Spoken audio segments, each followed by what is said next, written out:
ఎందుకంటే 1000 మందికి ఇచ్చినాం, ఆల్రెడీ 500 మంది చేస్తున్నాను. అదే హైయెస్ట్ మాకే ఇచ్చినాం. ఎందుకంటే దేశంలో తెలంగాణలో హైయెస్ట్ జిల్లా అంటే, ధనిక జిల్లా అంటే, నంబర్ 1 జిల్లా అంటే మేడ్చల్ జిల్లా నేనన్నా.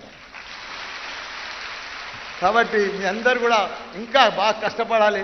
కష్టపడండి ఏం సక్సెస్ కాము. నా జీవితం అయితే మీకు ఎరక. పాలమ్మినా, పువ్వులమ్మినా, కష్టపడ్డా, కాలేజీలు పెట్టా, సక్సెస్ అయినా.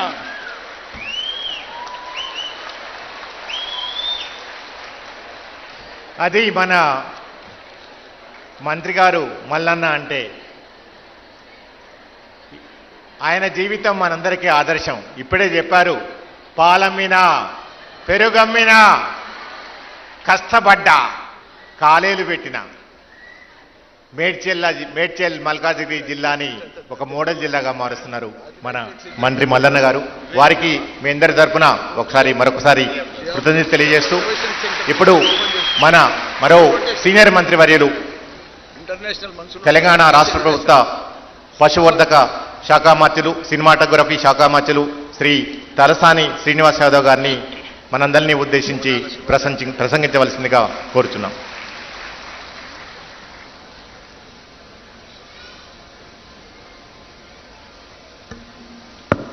గౌరవనీయులు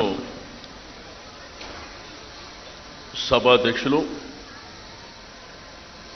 హెల్త్ డైరెక్టర్ శ్రీనివాస్ గారికి,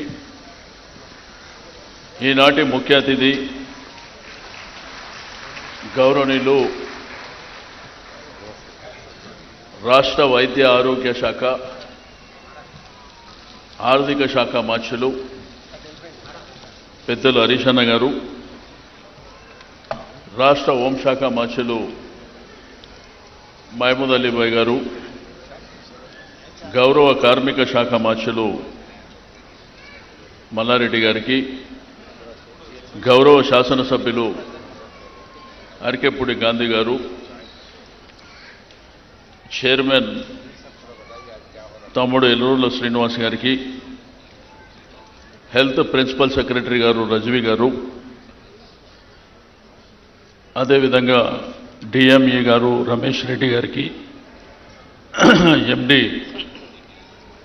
చంద్రశేఖర్ రెడ్డి గారు, పద్మజ గారు, వెంకట్ గారు, అజయ్ కుమార్ గారు, ఈ కార్యక్రమంలో భాగస్వామ్యమైనటువంటి అక్కా చెల్లెళ్లకు, అన్నదమ్ముళ్ళకు అందరికీ బోనాల శుభాకాంక్షలు. ఎంతో సంతోషదాయకమైనటువంటి సందర్భం. ఈరోజు తెలంగాణ రాష్ట్రంలో ఆశా వర్కర్ల సేవల్ని దృష్టిలో ఉంచుకొని మన గ్రేటర్ హైదరాబాద్ పరిధిలో ఒక 3300 మంది ఉంటే ఈరోజు ఇంకొక 50% 1587 మందిని ఈరోజు ఆర్డర్స్ ఇవ్వడం అనేది మీ అందరి పక్షాన నేను హరీష్ అన్నకు శుభాకాంక్షలు తెలియజేస్తా ఉన్నాను. ఆరోగ్యమే మహాభాగ్యం. ఈరోజు భారతదేశ చరిత్రలో తెలంగాణ రాష్ట్రంలో జరిగే ఆరోగ్య సేవలు, మరీ ప్రత్యేకించి హరీష్ రావు గారు హెల్త్ మినిస్టర్ అయిన తర్వాత రాష్ట్రంలో హాస్పిటళ్ళన్నీ కలకలలాడుతున్నాయి. పాత కొత్త కలయిక అంటే కొత్త హాస్పిటళ్ళు రావడం, రెండోది టెక్నాలజీ అంటే ఈరోజు కార్పొరేట్ రంగంలో ఉన్నటువంటి హాస్పిటల్స్లో ఉన్నటువంటి అడ్వాన్స్ టెక్నాలజీ మన ప్రభుత్వ వైద్యశాలలో ఎందుకు ఉండకూడదు అని మరి వారు పట్టుబట్టి రాష్ట్రంలో ప్రతి మండలం కానీ గ్రామీణ ప్రాంతం జిల్లా హెడ్ క్వార్టర్తో పాటు గ్రేటర్ హైదరాబాద్ పరిధిలో కూడా మరి ఆరోగ్య సేవలు ఏ విధంగా విస్తరిస్తున్నారో మీరు చూస్తుంది.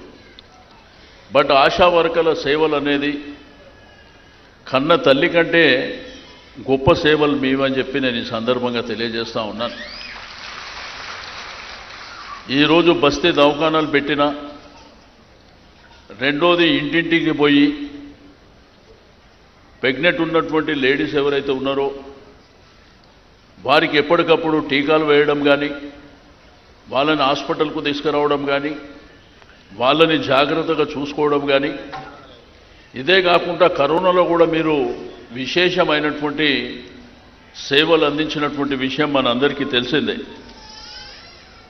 ఈరోజు కరోనాలో మీరు పడ్డటువంటి కష్టం, కంటి వెలుగు కార్యక్రమంలో కానీ, కేసీఆర్ కిట్ కానివ్వండి, న్యూట్రిషన్ కిట్ కానివ్వండి, ఈరోజు మరి గౌరవ ముఖ్యమంత్రి గారు కేసీఆర్ గారి నాయకత్వంలో రాష్ట్రంలో మరి ఆరోగ్యం పట్ల, ప్రాథమిక ఆరోగ్యం పట్ల తీసుకుంటున్నటువంటి విశేషమైనటువంటి సేవలు మనం చూస్తూ ఉన్నాం. ఒకప్పుడు మీకు అందరికీ తెలుసు, నేను రాను బిడ్డో సర్కారు దవాఖానకు అనే పరిస్థితులు ఉండే. కానీ ఈరోజు నేను వస్తా బిడ్డ సర్కారు దవాఖానకు అనేటువంటి పరిస్థితులు తెలంగాణ రాష్ట్రంలో. కానీ మన అందరి అదృష్టం ఏంటంటే, హరీష్ అన్న ఏ డిపార్ట్మెంట్లకు పోయినా మరి ఆ యొక్క డిపార్ట్మెంటు రూపురేఖలు, దాని కళ కూడా మారిపోతుంది. ఇప్పుడు మా డాక్టర్లు ఇక్కడ ప్రిన్సిపల్ సెక్రటరీ గారు, డిఎంఏ గారు, డైరెక్టర్ గారు అందరూ ఉన్నా కానీ తెలంగాణ రాష్ట్రంలో అసలైన డాక్టర్ హరీష్ రావు గారు అని చెప్పి నేను ఈ సందర్భంగా తెలియజేస్తా ఉన్నాను.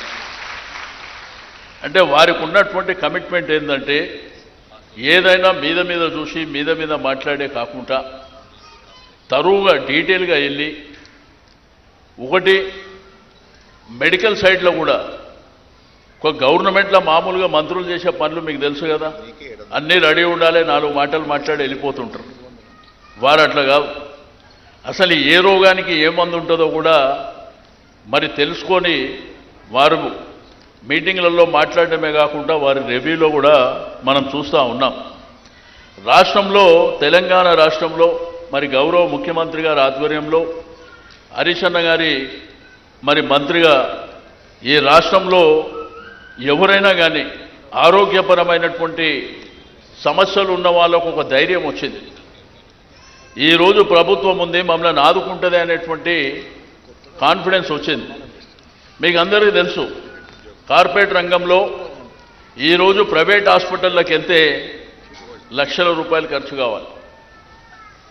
ఫస్ట్ హాస్పిటల్లో జాయిన్ కాగానే ఐసీయూలో జాయిన్ చేయడం, లక్షల రూపాయలు డబ్బులు కట్టమనడం, లేకపోతే బతకడం అనేటువంటి భావనతోని మనం ఇష్టానుసారం డబ్బులు కట్టేటువంటి పరిస్థితి వస్తుంది. కానీ పేదవాడి కూడా మరి ఆరోగ్యం అందాలనేటువంటి సంకల్పంతో ఈరోజు మరి రాష్ట్రంలో జరుగుతున్నటువంటి కార్యక్రమాలు. రెండోది, గౌరవ ముఖ్యమంత్రి గారు హరీష్ అన్న బాగా కన్వీనియన్స్గా చెప్తాడు, మాకు చెప్పనీకి రాదు. ఏదైనా డిపార్ట్మెంట్లో ఏదైనా సాధించాలంటే చాలా టైం పడుతుంది. హరీష్ అన్న అట్లా కాదు, ఈ న్యూట్రిషన్ కిట్ సార్ ఇది ఇస్తే చాలా బాగుంటుంది, ఇది చాలా తక్కువ కాస్టు అంటే వారు చెప్పే విధానంలో వెంటనే సీఎం గారు ఇచ్చేయండి అని చెప్పారు. దాని తర్వాత చేస్తే అది దానివల్ల పేదవాళ్ళకి ఎంతో ఉపయోగపడుతుంది అనేది. ఎందుకంటే మీకు అందరికీ తెలుసు, మామూలుగా హాస్పిటల్లో డాక్టర్ దగ్గరికి వెళ్ళినప్పుడు వాళ్ళు చెప్తారు, ఆరోగ్యపరమైనటువంటి సమస్యలతో పాటు మనం తీసుకునేటువంటి ఫుడ్ కూడా చాలా జాగ్రత్తగా తీసుకోవాలనేటువంటిది వారు చెప్తారు. కానీ మనకున్నటువంటి ఆర్థికపరమైనటువంటి ఇబ్బందులతోనే పనిచేస్తుంటాం. ఈరోజు కేసీఆర్ కిట్ అనేది ఒక అద్భుతం. ఈ దేశంలో ఏ రాష్ట్రంలో కూడా లేదు. ఇక దీంతో పాటు మీకు అందరికీ తెలుసు, మీరు కూడా ఒకసారి అర్థం చేసుకోవాల్సినటువంటి అవసరం ఉన్నది. ముఖ్యమంత్రి గారు ఎప్పుడు చూసినా కానీ కడుపు నిండా అన్నం పెట్టాలంటాడు. కానీ 2014 తెలంగాణ రాష్ట్రం రాకముందు ఆశా వర్కర్ల జీతాలు ఉండే 2000 రూపాయలు. బట్ మనం ధర్నాలు చేసినా, గొడవలు చేసినా మనని ఎవడు పట్టించుకునేటోడు లేడు. కానీ ఏ పని జరిగినా కానీ కడుపు నిండా వాళ్ళకి అన్నం పెట్టాలనేది. అందుకే మన దగ్గర జిహెచ్ఎంసీలో సఫాయి కార్మికులు ఉంటారు. ముఖ్యమంత్రి గారు కరోనా అప్పుడు సర్వీస్ చేసినప్పుడు మరి హైదరాబాద్ని బాగా డెవలప్ చేస్తున్నప్పుడు సఫాయి అన్నా నీకు సలాం అన్నా అని చెప్పి గొప్ప మాట చెప్పాడు. మరి అదేవిధంగా ఆశా వర్కర్ల దగ్గరకు వస్తే ఆ 2000 రూపాయలు ఏం సరిపోతాయని చెప్పి మరి ఈరోజు అంచెలంచెలుగా పెంచుకుంటూ 9750 రూపాయల వరకు మనకు శాలరీస్ ఇచ్చేటువంటి పరిస్థితి. మీకు ఓసారి తెలియాలి, ఈరోజు ఈ దేశంలో గొప్ప గొప్పగా మాట్లాడేటువంటి ప్రభుత్వాలు నాయకులు ఉంటారు. మధ్యప్రదేశ్లో 5,000 ఇస్తున్నారు, మధ్యప్రదేశ్లో 3,000 ఇస్తున్నారు. అదేవిధంగా గుజరాత్ అంటే మీకు తెలుసు, మన ప్రధానమంత్రి గారు ఉండేది 6,700 ఇస్తున్నారు. కర్ణాటకకు వస్తే 4,000 రూపాయలు ఇస్తున్నారు. అదేవిధంగా కేరళకు పోతే 5,000 రూపాయలు ఇస్తున్నారు ఆశా వర్కర్లకు. కానీ ఇక్కడ మానవతా దృక్పథంతో ముఖ్యమంత్రి గారు ఏది ఆలోచించినా పెద్దగా ఆలోచిస్తారు. కాబట్టి మరి ఈరోజు 9,750 రూపాయలతో పాటు స్మార్ట్ ఫోన్, ఇంతకుముందు ఉన్న వాళ్ళకి ఆల్రెడీ స్మార్ట్ ఫోన్లు ఇచ్చారు కదా, ఇంతకుముందు ఉన్న వాళ్ళకి ఇచ్చిండ్రా? ఏమ్మా ఇచ్చిండ్రా? వీళ్ళకు కూడా స్మార్ట్ ఫోన్లు ఇస్తారు. అదేవిధంగా 2 జతలు అనుకుంటా, 2 శారీస్. మరి ఈ విధంగా చాలా కార్యక్రమాలని, అంటే ఆడపడుచులను గౌరవించాలంటే తెలంగాణ ప్రభుత్వానికంటే మించిన వాళ్ళు ఉండరు ఈరోజు. ఎందుకంటే మన దగ్గర మాంకాళి అమ్మవారు ఉంటారు, మరి ఊర్లలో భద్రకాళి అమ్మవారు ఉంటారు, పోషమ్మ, మైసమ్మ. కాబట్టి ఆడవాళ్ళకు ఆ గౌరవం ఇవ్వాలనేటువంటి ఏకైక లక్ష్యంతో పనిచేస్తున్నటువంటి ప్రభుత్వం. కాబట్టి మీ సేవలు చాలా విశేషమైనటువంటి సేవలు. హైదరాబాద్లో దగ్గర దగ్గర 166 బస్తీ దవాఖానాలు ఉంటే అక్కడ కూడా మీ విశేషమైనటువంటి సేవలు. కాబట్టి ఈరోజు అద్భుతంగా మీ సేవల్ని దృష్టిలో ఉంచుకొని, ఒకప్పుడు 3,300 మంది ఉంటే ఒకటేసారి 15,787 మందిని ఒకటేసారి తీసుకోవడం అంటే మామూలుగా జరగదు. కానీ అది హరీష్ అన్న అయితేనే చేయగలుగుతాడు. ఈ 1587 మళ్ళా కొత్త ప్రభుత్వం 4 నెలల తర్వాత వచ్చినాక మళ్ళీ ఇది సరిపోతలేదని ఇంకా 3,000 పెంచేటువంటి శక్తి హరీష్ అన్నకు ఉంది అని చెప్పి నేను ఈ సందర్భంగా తెలియజేస్తా ఉన్నాను.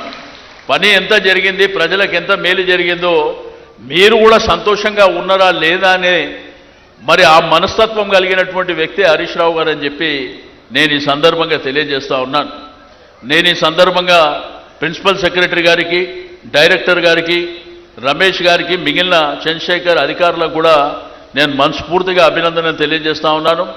ఎందుకంటే హరీష్ అన్న టీం అంత బ్రహ్మాండంగా రాబో 2 సంవత్సరాలలో మరి తిరుమలగిరి కానీ, సనత్ నగర్ కానీ, మరి అదేవిధంగా గడ్డెన్నారం, ఎల్వి నగర్ ప్రాంతం కానీ, నేమ్స్ హాస్పిటల్ కానీ, ఇక నేను బోను బిడ్డ ప్రైవేటు దవాఖానకు, నేను పూత బిడ్డ ప్రభుత్వ దవాఖానకు అనే పరిస్థితులు తెలంగాణ రాష్ట్రంలోనే వస్తాయి.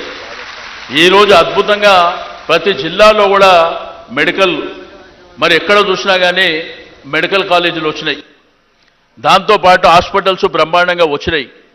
కాబట్టి మనుషుల ఆరోగ్యమే ప్రధానమైనటువంటిదని చెప్పి ఈరోజు ఆ దిశలో మన ముఖ్యమంత్రి గారి ఆధ్వర్యంలో, మరి హరీష్ అన్న గారి సౌజన్యంతో మరి బ్రహ్మాండంగా ముందుకెళ్తున్నటువంటి విషయాన్ని నేను ఈ సందర్భంగా తెలియజేస్తూ, మరి తప్పకుండా రాబో కాలంలో అందరు ఆరోగ్యంగా, ఎందుకంటే మనందరికీ తెలుసు కరోనా వైరస్ అనేది ప్రపంచాన్ని చూపించేసింది అందరికీ.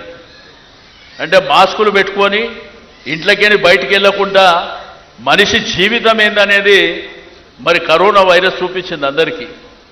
బట్ దానికి మెరుగైనటువంటి ఆల్టర్నేటివ్ ఉండాలి అనేటువంటి సంకల్పంతోనే ఈరోజు మరి మన హెల్త్ మినిస్టర్ గారు రాష్ట్రంలో ఇటువంటి కరోనాలు 100 వచ్చినా కానీ తట్టుకునే శక్తి హెల్త్ డిపార్ట్మెంట్కు ఉంటుందని మరి చూపించినటువంటి ఘనత కూడా హరీష్ అన్నదని చెప్పి నేను ఈ సందర్భంగా తెలియజేస్తూ, మరి ఇంత మంచి కార్యక్రమానికి నన్ను ఇన్వైట్ చేసినందుకు మనస్ఫూర్తిగా అభినందనలు తెలియజేస్తూ, మరి తప్పకుండా మీరు అందరూ సంతోషంగా పని చేసుకొని ప్రజల మన్ననలు పొందాలని చెప్పి తెలియజేస్తూ సెలవు తీసుకుంటా ఉన్నాను. జై తెలంగాణ. Thank you sir. ఇప్పుడు పెద్దలు సౌమ్యులు తెలంగాణ రాష్ట్ర ప్రభుత్వ హోంశాఖ మంత్రులు శ్రీ మహమూద్ అలీ గారిని సభనుద్దేశించి ప్రసంగించవలసిందిగా కోరుతున్నాం. మహమూద్ అలీ సాబ్.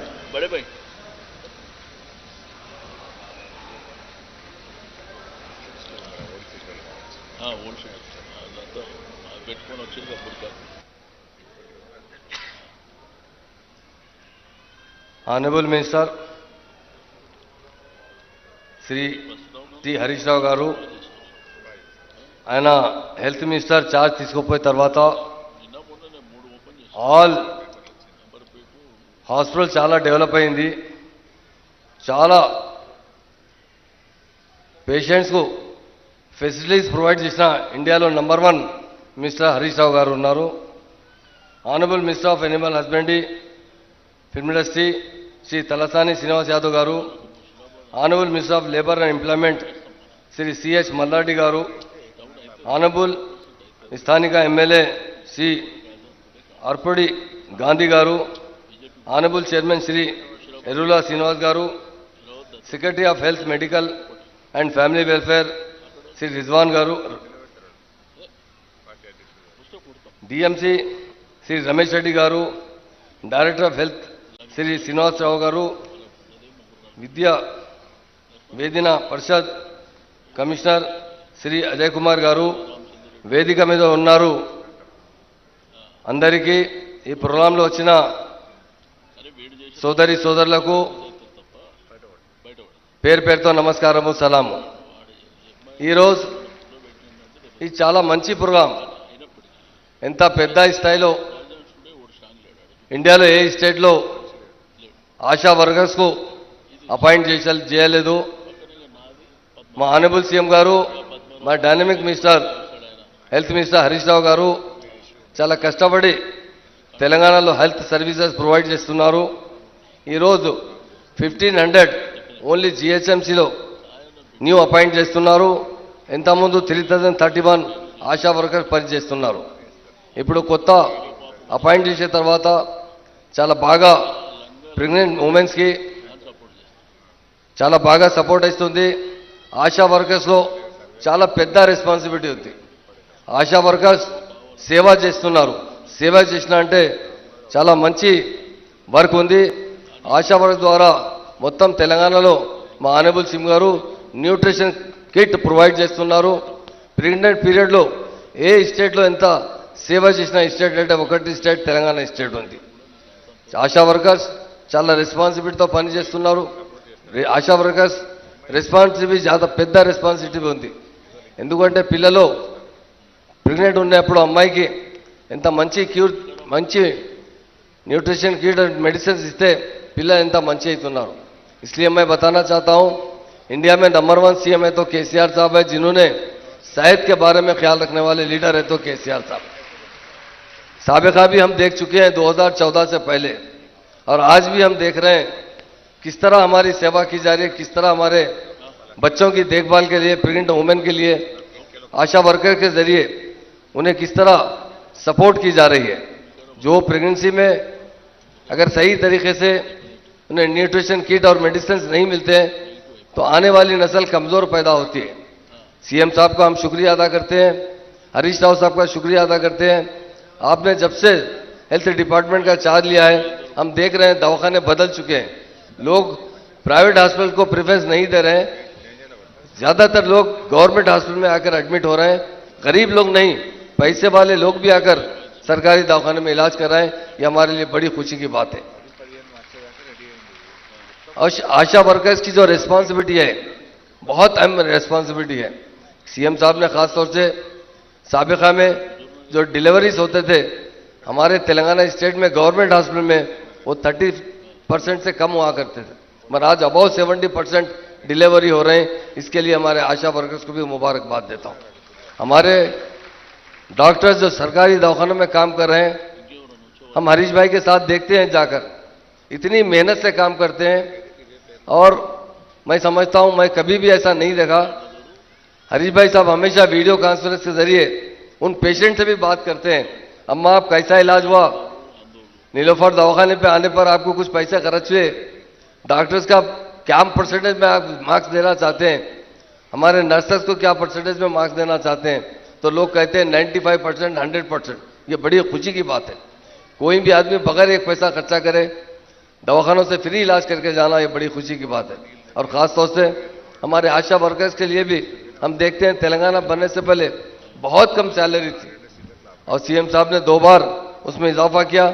आज खास तौर से जो सैलरी दी जा रही है 9,700 इंडिया में सबसे ज्यादा है।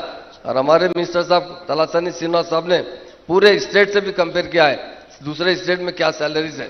और खासतौर से आपके फोन के भी चार्जेस हुकूमत की तरफ से 150 सेपरेट दिए जाते हैं। इसके लिए मैं सीएम साहब का और हमारे dynamic minister, health minister, finance minister Harish Rao साहब का शुक्रिया अदा करता हूं। और आशा वर्कर्स के जरिए खासतौर से जो प्रेग्नेंट वुमेन्स है उनको जब जब जरूरत होती है जिस तरीके से उनका ट्रीटमेंट किया जाता है उसके बाद उसको फॉलो करने वाले, कोई साथ देने वाले फैमिली मेंबर से ज्यादा देखने वाले हमारे आशा वर्कर्स हैं। मैं उनको बहुत दिल की गहराइयों से मुबारकबाद देता हूं।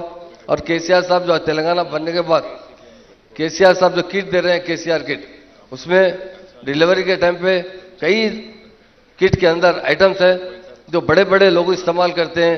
जॉनसन जॉनसन ऑयल है या पाउडर्स है, बच्चों के लिए जो इस्तेमाल करने के कपड़े हैं, मैं समझता हूं जो वेल्दी लोग हैं वो इस्तेमाल करते हैं, वो हुकूमत की तरफ से प्रोवाइड किए जाते हैं।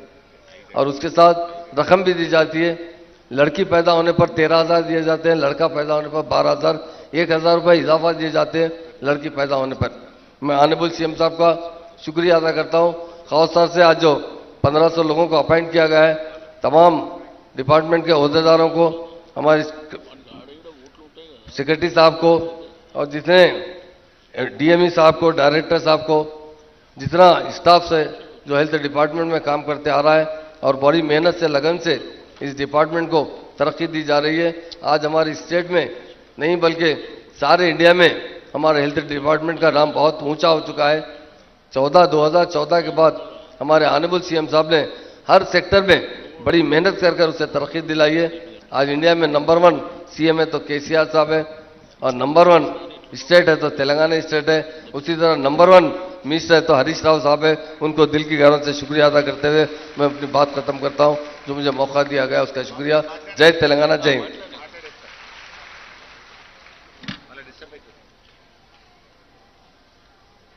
ఇప్పుడు ఈరోజు ఈ కార్యక్రమం ముఖ్య అతిథి మన గౌరవనీయులు మంత్రివర్యులు తన్నీరు హరీష్ రావు గారిని మిమ్మల్ని ఉద్దేశించి మాట్లాడుతుందిగా కోరుతున్నాను.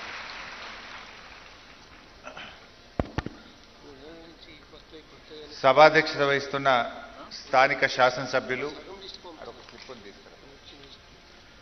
రాష్ట్ర శాసనసభలో ప్రభుత్వ విప్ స్థానిక ఎమ్మెల్యే గారు గాంధీ గారికి, మా సహచర మంత్రివర్యులు గౌరవనీయులు పెద్దలు శ్రీనివాస్ యాదవ్ గారు, గౌరవనీయులు హోంశాఖ మంత్రివర్యులు మహమూద్ అలీ గారు, మరి మనందరినీ తన పనితో తన మాటతో ఉత్సాహపరిచేటువంటి కార్మిక శాఖ మంత్రివర్యులు మల్లారెడ్డి గారు, గౌరవనీయులు మా టీఎస్ఎంఐడిసి చైర్మన్ తమ్ముడు ఎర్రోల శ్రీనివాస్ గారు, గౌరవనీయులు మా ప్రిన్సిపల్ సెక్రటరీ హెల్త్ రిజ్వీ గారు,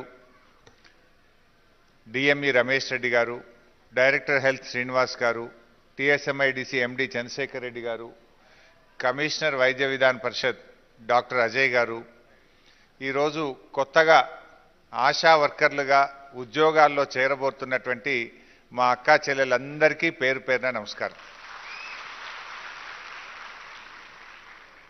రేపటి నుంచి ఎల్లుండటి నుంచి మాంకాలమ్మ బోనాలు స్టార్ట్ కాబోతున్నాయి. అటు మాంకాలమ్మ బోనాలు అవుతున్నాయి, ఇటు మీ అందరూ ఉద్యోగాల్లో చేరుతా ఉన్నారు. ముందుగా మీ అందరికీ ఆషాఢ మాస బోనాలు, మాంకాలమ్మ బోనాల సందర్భంగా అక్కా చెల్లెలందరికీ శుభాకాంక్షలు. మరి మీరందరూ వైద్య ఆరోగ్య శాఖ కుటుంబంలోకి వస్తూ ఉన్నారు మీరు. సో మీ అందరికీ ఈ వైద్య ఆరోగ్య శాఖ మంత్రిగా వైద్య ఆరోగ్య శాఖ కుటుంబంలోకి మీ అందరికీ స్వాగతం, సుస్వాగతం. So welcome. ఇక ఇవాళ నుంచి మనందరం ఒక కుటుంబం. మన కుటుంబం పేదల సంక్షేమమే లక్ష్యంగా పనిచేసే ఆరోగ్య కుటుంబం మనందరి కుటుంబం. మనందరి లక్ష్యం పేదలకు సేవ చేయడం, పేదలకు మంచి వైద్యాన్ని అందించడం, పేదలకు కంటికి రెప్పలాగా వారిని కాపాడుకునేటువంటి ఒక గొప్ప మానవతావాదులుగా మనందరం ప్రజలకు సేవ చేసేటువంటి ఒక కుటుంబంలో మీరందరూ రాబోతా ఉన్నారు. ఎన్నో వృత్తులు ఉంటాయి, ఎన్నో ఉద్యోగాలు ఉంటాయి. కానీ వైద్య వృత్తిలో ఉన్నంత ప్రేమ అనురాగం ఎవరికి దొరకదు. అది ఒక వైద్య ఆరోగ్య శాఖకు మాత్రమే దొరుకుతుంది. మంచం మీద ఉన్నప్పుడు మనకు అక్కడుండే డాక్టర్ గారో, అక్కడుండే స్టాఫ్ నర్సో, అక్కడుండే ఆశా వర్కరో ఒక దేవుళ్ళలాగా కనబడుతుంది, మనకు ఒక దేవతలాగా కనబడుతుంది. మంచిగా ఉన్నప్పుడు ఏర్పడదు, కానీ మంచం మీద ఉన్నప్పుడు మాత్రం ఒక ఆశా వర్కర్లో, ఒక స్టాఫ్ నర్స్లో, ఒక డాక్టర్లో దేవుణ్ణి చూసుకుంటారు రోగులు. అంటే అంత గొప్ప అవకాశం ఎవరికి ఉంటుంది? వైద్య ఆరోగ్య శాఖకు ఉంటుంది. అలాంటి గొప్ప శాఖలో మీరందరూ కూడా సభ్యులుగా మారుతా ఉన్నారు, సభ్యులుగా చేరుతా ఉన్నారు ఈరోజు. సో ఇది మంచి అవకాశం. మీ అందరం, మీరు, మేము, ఇకంతా మనమంతా ఒకటే. మనందరం కలిసిమెలిసి పనిచేసి మంచి ఉత్తమమైన సేవలు అందిద్దాం. తెలంగాణ రాకముందు నేను రాను బిడ్డో సర్కారు దవాఖానకనే పరిస్థితి ఉండేది. కానీ ఇవాళ నేను పోత బిడ్డ సర్కారు దవాఖాన కన్నంత గొప్పగా మన ప్రభుత్వ ఆసుపత్రుల్లో మార్పు వచ్చింది. ఇలా అనేక విషయాల్లో 100% టీకాలు వేసిన రాష్ట్రంగా తెలంగాణ రాష్ట్రం ఇవాళ దేశంలో రికార్డు సృష్టించింది. అంటే పిల్లలకు మనం వేసే వ్యాక్సినేషన్ టీకాలు ఏవైతే ఉంటాయో 100కు 100% టీకాలు వేసిన రాష్ట్రం ఏది భారతదేశంలో అంటే అది మన తెలంగాణ రాష్ట్రం. అంతేకాదు 100% ఇన్స్టిట్యూషనల్ డెలివరీలు, అది ప్రభుత్వమా ప్రైవేటా కలిపి ఇంటి దగ్గర కాన్పులు కాకుండా ప్రతి ఒక్క మహిళ కూడా ఇన్స్టిట్యూషనల్ డెలివరీ జరుగుతుంది. ఎక్కడ అంటే 100కు 100% మన తెలంగాణ రాష్ట్రం. ఇవాళ ఏ రంగంలో చూసినా తెలంగాణ అగ్రభాగాన ఉన్నది. తెలంగాణ వచ్చినాడు భారతదేశంలో మన స్థానం ఎక్కడో 14వ స్థానంలో ఉంటుండే. వైద్య ఆరోగ్యంలో పేదలకు సేవ చేయడంలో మన స్థానం 14వ స్థానం. కానీ మా డాక్టర్లు, మా స్టాఫ్ నర్సులు, మా ఏఎన్ఎంలు, మా ఆశాలు, వైద్య ఆరోగ్య శాఖ సిబ్బంది కృషి వల్ల ఇవాళ దేశంలో 3వ స్థానంలో తెలంగాణ నిలబడ్డది. ఇప్పుడు మా బలం పెరిగింది, మీరు కూడా వచ్చి చేరుతున్నారు. ఇవాళ నుంచి మీరు కూడా చేరుతున్నారు. బలం పెరిగింది, బలగం పెరిగింది. ఇక 3 నుంచి 2వ స్థానానికి 1వ స్థానం వైపు పోదాం. ఎన్ని పనులు, ఎన్నెన్ని కార్యక్రమాలు జరిగినాయో మీకు తెలుసు. రాష్ట్రం వచ్చినప్పుడు సర్కారు దవాఖానలలో 30% డెలివరీలు అయితే ప్రైవేట్లో 70% అవుతుండే. కానీ ఇప్పుడు సీన్ రివర్స్ అయింది మన కేసీఆర్ గారి నాయకత్వంలో. మన ముఖ్యమంత్రి గారి కృషి వల్ల 70% ప్రభుత్వ ఆసుపత్రుల్లో డెలివరీ అయితే 30%మే ప్రైవేటుకు పోతా ఉన్నారు ఈరోజు. ఇది మా సిబ్బంది పనితీరుకు నిదర్శనం. ఇంకా మనం ఎన్నో కార్యక్రమాలు, కేసీఆర్ కిట్ అనే కార్యక్రమం ఇచ్చినాం. కేసీఆర్ న్యూట్రిషన్ కిట్ అని కూడా ఈ మధ్యనే ప్రారంభించాం. బిడ్డ కడుపులో పడగానే ఇచ్చేది న్యూట్రిషన్ కిట్ అయితే బిడ్డ కడుపులో నుంచి బయటకు రాగానే ఇచ్చేది కేసీఆర్ కిట్. అంటే ప్రతి విషయంలో ఆలోచిస్తున్నాం. ఆ గర్భం దాల్చిన తల్లి బలంగా ఉంటే పుట్టబోయే బిడ్డ బలంగా ఉంటుంది. ఆ తల్లి రక్తహీనతతో బాధపడితే పుట్టబోయే బిడ్డలు బలహీనంగా ఉంటే ఈ రాష్ట్రం బలహీనపడుతుంది, ఈ దేశం బలహీనపడుతుందని మన ముఖ్యమంత్రి గారు న్యూట్రిషన్ కిట్ అనే ఇచ్చే కార్యక్రమాన్ని ప్రారంభించారు. న్యూట్రిషన్ కిట్ అంటే ఏంటి? అందులో హార్లిక్స్ ప్రోటీన్ మిక్స్ పౌడర్ కానీ, ఖర్జూర పండ్లు కానీ, నెయ్యి కానీ, పల్లిపట్టీలు కానీ, టానిక్లు కానీ, అంటే ఆ తల్లి యొక్క ఆరోగ్యం బాగుండడానికి అవసరమయ్యే బలవర్ధకమైన ఆహార పదార్థాలు ఇస్తుంటాం మనం. సో మన కేసీఆర్ది, మన బీఆర్ఎస్ ప్రభుత్వంది న్యూట్రిషన్ పాలిటిక్స్ అయితే మన రాష్ట్రంలో కొన్ని పార్టీలు ఉన్నాయి, పార్టీషన్ పాలిటిక్స్ చేస్తూ ఉంటారు. హిందువులకు ముస్లింలకు మధ్య విభజన తెస్తూ రెచ్చగొడుతూ ఓట్లు పొందేటువంటి పార్టీషన్ పాలిటిక్స్ వాళ్ళై ప్రజలు బలంగా ఉండాలి, ఈ తెలంగాణ సమాజం బలంగా ఉండాలనే న్యూట్రిషన్ పాలిటిక్స్ మన కేసీఆర్ది, మన బీఆర్ఎస్ ప్రభుత్వంది. మీరు ఇవన్నీ చెప్పాలి ప్రజలకు.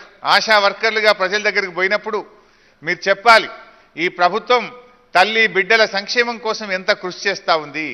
న్యూట్రిషన్ కిట్ అయితేమి, కేసీఆర్ కిట్ అయితేనేమి, అన్ని రకాల పరీక్షలు డయాగ్నోస్టిక్ సెంటర్ల ద్వారా 134 రకాల పరీక్షలు ఉచితంగా చేస్తాం మనం అందరం. 134 పరీక్షలు. బయట పోయి మనం బ్లడ్ టెస్ట్కో, యూరిన్ టెస్ట్కో, వివిధ రకాల పరీక్షలకు పోతే 1000 రూపాయల నుంచి 10,000 రూపాయలు ఖర్చు అవుతుంది. కానీ ఒక పైసా ఖర్చు లేకుండా 134 రకాల పరీక్షలు పేదలకు ఉచితంగా చేసే కార్యక్రమం మన రాష్ట్రంలో స్టార్ట్ చేశాం.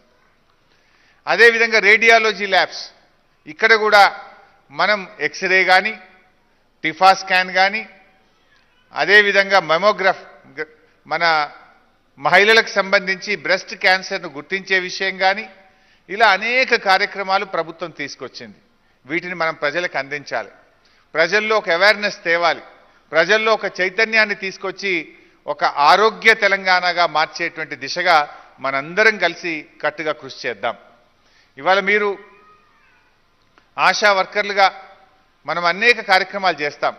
వ్యాక్సినేషన్ కానీ, యాంటీనేటల్ చెకప్ కానీ, మరి ఎప్పుడన్నా కరోనా లాంటి పరిస్థితులు వచ్చినప్పుడు ప్రజల ఆరోగ్యాన్ని కాపాడడం కానీ, ఇలా ఎన్నెన్నో కార్యక్రమాలు చేస్తూ ఉంటాం.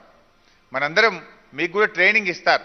దాదాపు ఒక్కొక్కరి మీద మీ మీద 50,000 రూపాయలు ఖర్చు పెట్టి మీకు మంచి ట్రైనింగ్ ఇచ్చి మిమ్మల్ని అద్భుతమైనటువంటి ఆరోగ్య కార్యకర్తలుగా ప్రభుత్వం తీర్చిదిద్దుతుంది. ఇవాళ మీరు విధుల్లో చేరుతున్నారు, చేరంగానే మీకు అన్ని తెలివై కదా.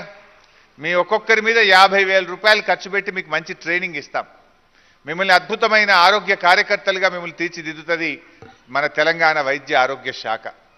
ఇవాళ ఉద్యోగ నియామకాలతో పాటు మీ అందరికీ మరి 2 జతల బట్టలు కూడా, శారీస్ కూడా ఇస్తా ఉన్నాం. ఇంకో శుభవార్త కూడా చెప్పాలి, మీకే కాదు రాష్ట్రంలో పనిచేస్తున్నటువంటి 27,000 మంది ఆశా కార్యకర్తలందరికీ ఇంకో శుభవార్త ఏంటంటే, ఈ నెల నుంచి మీ సెల్ ఫోన్ బిల్లులు కూడా ప్రభుత్వమే కడుతుంది. మీకు ఇప్పటికే పనిచేస్తున్న వాళ్ళందరికీ స్మార్ట్ ఫోన్లు ఇచ్చినాం, మంచి ఫోన్లు ఇచ్చినాం వాళ్ళందరికీ. మీకు కూడా ఇస్తాం ఫోన్లు, తొందరలోనే కొని మీ అందరికి కూడా స్మార్ట్ ఫోన్లు కొత్తగా ఉద్యోగంలో చేరే వాళ్ళకు కూడా ఇస్తాం. అయితే ఫోన్లు ఇవ్వడమే కాదు, ఆ ఫోన్కు సంబంధించిన బిల్లు కూడా ఈ నెల నుంచి ప్రభుత్వమే కట్టాలని చెప్పి నిర్ణయం తీసుకుంది. సో అట్లా ఈ ప్రభుత్వం పనిచేస్తుంది. మరి ఇంకో విషయం కూడా ఆశా వర్కర్లు గుర్తుంచుకోవాలి దయచేసి. సర్ది తిన్న రేవు తలవాలంటారు పెద్దలు. మీకు ఉద్యోగం ఇచ్చిన దేశంలో అత్యధిక వేతనం కూడా తెలంగాణ ప్రభుత్వమే ఇస్తూ ఉంది. మరి ఇంత బాగా మనని ఆశీర్వదించి దీవించి మనకి ఇలా ఈ ఉద్యోగం కల్పించింది ఎవరు? మన కేసీఆర్, మన బీఆర్ఎస్ ప్రభుత్వం. ఇగో మా వేదిక మీద ఉన్న మా శ్రీనివాస్ యాదవ్ అన్న, మల్లన్న, మా మహమూద్ అలన్న కొట్లాడి మా హైదరాబాద్కు ప్రత్యేకంగా ఆశా వర్కర్లు కావాలి, మాకు సరిపోతలేరు అంటే ప్రత్యేకంగా జిహెచ్ఎంసీ పరిధిలో 1,500 ఆశా వర్కర్ పోస్టులు ఇవాళ అవకాశం ఇచ్చి వాటిని నియామకం పూర్తి చేసినాం. వేదిక మీద ఉన్న మా గౌరవ మంత్రివర్యులే మాకు ఇంకా మంది కావాలి, హైదరాబాద్ జనాభా పెరిగింది, హైదరాబాద్లో రోజు రోజుకు జనం పెరుగుతున్నారు, దానికి అనుగుణంగా కొత్తగా ఆశా వర్కర్లు కావాలి, కొత్తగా మాతా శిశు సంక్షేమ ఆసుపత్రులు కావాలి అని గౌరవ మంత్రివర్యులు కోరితే మన ముఖ్యమంత్రి కేసీఆర్ గారు ఈ 1,500 కొత్త ఉద్యోగాలను ఆశా వర్కర్ల రూపంలో మీ అందరికీ కల్పించారు. మరి ఇంత మంచి అవకాశం మన కేసీఆర్ మనకి ఇచ్చినప్పుడు మనం కూడా మన కేసీఆర్ను గుర్తుపెట్టుకోవాలన్నా వద్దా? దయచేసి అప్పుడే ఏమంటారు, జహా నియత్ హై వహా బర్కత్ హై బోల్తే, నియత్తో రహనా చాహియే, రహింగా నై రహింగా. తెలంగాణలో తప్పకుండా ఉంటుంది. అందులో మా హైదరాబాద్ వాళ్ళు అంటే చాలా ఆత్మగౌరవం గల్లోళ్ళు, మాట తప్పనోళ్ళు, నియత్ అసలే తప్పనోళ్ళు. నాకు ఆ నమ్మకం ఉన్నది. అయితే ఈరోజు మీరు ఒక విషయాన్ని, ఇది ప్రజల్లోకి మనం బాగా తీసుకుపోవాలి. కొంతమంది ఉంటారు, ఇప్పుడు నాలుకకు నరం లేదన్నట్టు ప్రతిపక్షంలో ఉన్నవాడు నోటికి వచ్చినట్టు మాట్లాడతాడు. ఇదే కాంగ్రెస్ పార్టీ వాళ్ళు ఉండగా వెనకట 10 ఏళ్ళు వాళ్ళే ఉన్నారు కదా, రాజశేఖర్ రెడ్డి గారు, రోషయ్య గారు, కిరణ్ కుమార్ రెడ్డి గారు 10 ఏళ్ళు ఉన్నారు. ఆ 10 ఏళ్లలో మా ఆశా వర్కర్ల జీతం పెంచాలంటే హైదరాబాద్కు వస్తే గుర్రాలతో దొక్కిచ్చిండ్రు, ముళ్ళ కంచెలు పెట్టిండ్రు, వాటర్ క్యాన్లతో కొట్టించిండ్రు. ఆ ఇచ్చే జీతం 1,500 2,000 ఉండే. ఆ రోజు 1,500 2,000 ఇచ్చిండ్రు వాళ్ళు. అయ్యా మాకు 1,500 ఇస్తుండ్రు, కొద్దిగా పెంచండి అంటే వాళ్ళు పోలీసులతో కొట్టించి రాత్రిపూట పోలీస్ స్టేషన్లలో మహిళల్ని పెట్టి వేధించినటువంటి చరిత్ర కాంగ్రెస్ పార్టీది. కానీ అలా ముఖ్యమంత్రి గారు అడగకుండానే మీ వేతనాల్ని 3 సార్లు మన ముఖ్యమంత్రి గారు పెంచి 2,000 నుంచి 6,000 చేసి 6,000 నుంచి ఇవాళ 9,750 చేసిండ్రు. ఇప్పుడు సెల్ ఫోన్ బిల్లు కలిపి 9,900 రూపాయలు ఈ నెల నుంచి మీకు ఇవ్వబోతా ఉన్నాం. మరి అదే కాంగ్రెస్ పార్టీ ఆ రోజు ఉన్నప్పుడు చేయలేదు. పోనీ ఈ రోజన్నా ఎట్లా ఉన్నదో ఒకసారి మీరు ఆలోచిస్తే, కాంగ్రెస్ పార్టీ అధికారంలో ఉన్న కర్ణాటక, మన పక్కనే బీదర్, గుల్బర్గా ఇవన్నీ ఉంటాయి, హుమ్నాబాద్ పక్కన కర్ణాటకలో ఈరోజు ఆశా వర్కర్లకు ఎంత జీతం ఇస్తున్నట్టే 4,000 రూపాయలు. ఈరోజు కూడా కర్ణాటక రాష్ట్రంలో 4,000 మాత్రమే ఇస్తున్నారు. మరి మధ్యప్రదేశ్లో అయితే 3,000 రూపాయలు. బీజేపీ అధికారంలో ఉన్న మధ్యప్రదేశ్లో 3,000. కాంగ్రెస్ అధికారంలో ఉన్న రాజస్థాన్ రాష్ట్రంలో ఆశా వర్కర్లకు 3,000 మాత్రమే జీతం ఇస్తున్నారు. ఇక డబుల్ ఇంజన్ గవర్నమెంట్ అంటారు గుజరాత్. ప్రధానమంత్రి గారి సొంత రాష్ట్రం గుజరాత్లో ఆశా వర్కర్లకు ఇచ్చే జీతం 4,500. ప్రధానమంత్రి గారు ప్రాతినిధ్యం వహిస్తున్న ఉత్తరప్రదేశ్ రాష్ట్రంలో ఇస్తున్న జీతం 5,000 రూపాయలు. కానీ ఈరోజు మన తెలంగాణలో ఈ నెల నుంచి 9,900 రూపాయలు మన ఆశా వర్కర్లకు వేతనం కింద ఇస్తా ఉన్నాం. అంటే కాంగ్రెస్ పరిపాలించే రాష్ట్రమో బీజేపీ పాలించే రాష్ట్రాల కంటే వాళ్ళకంటే డబుల్ వేతనం ఇస్తున్నటువంటి రాష్ట్రం మన తెలంగాణ రాష్ట్రం అనే విషయాన్ని మా ఆశా వర్కర్లు గమనించాలి. మరి ఇలా కాంగ్రెస్ వాళ్ళు నాలుకకు నరం లేదంటే నోటికి వచ్చినట్టు మాట్లాడతారు. వాళ్ళు ఉన్నప్పుడు ఇవ్వలేదు, పోనీ వారు పరిపాలించే రాష్ట్రాల్లోనైనా ఇస్తున్నారంటే అక్కడ కూడా ఇవ్వడం లేదు. ఇప్పుడు సెకండ్ ఏఎన్ఎంలు ఉన్నారు, వాళ్ళను కూడా రెచ్చగొట్టే ప్రయత్నం చేస్తున్నారు. మరి అదే సెకండ్ ఏఎన్ఎంలకు ఛత్తీస్గఢ్ పక్కనే కాంగ్రెస్ పరిపాలించే ఛత్తీస్గఢ్ రాష్ట్రంలో 13,150 రూపాయలు ఇస్తున్నారు. అదేవిధంగా రాజస్థాన్లో కూడా 10,000 రూపాయలు ఇస్తూ ఉన్నారు.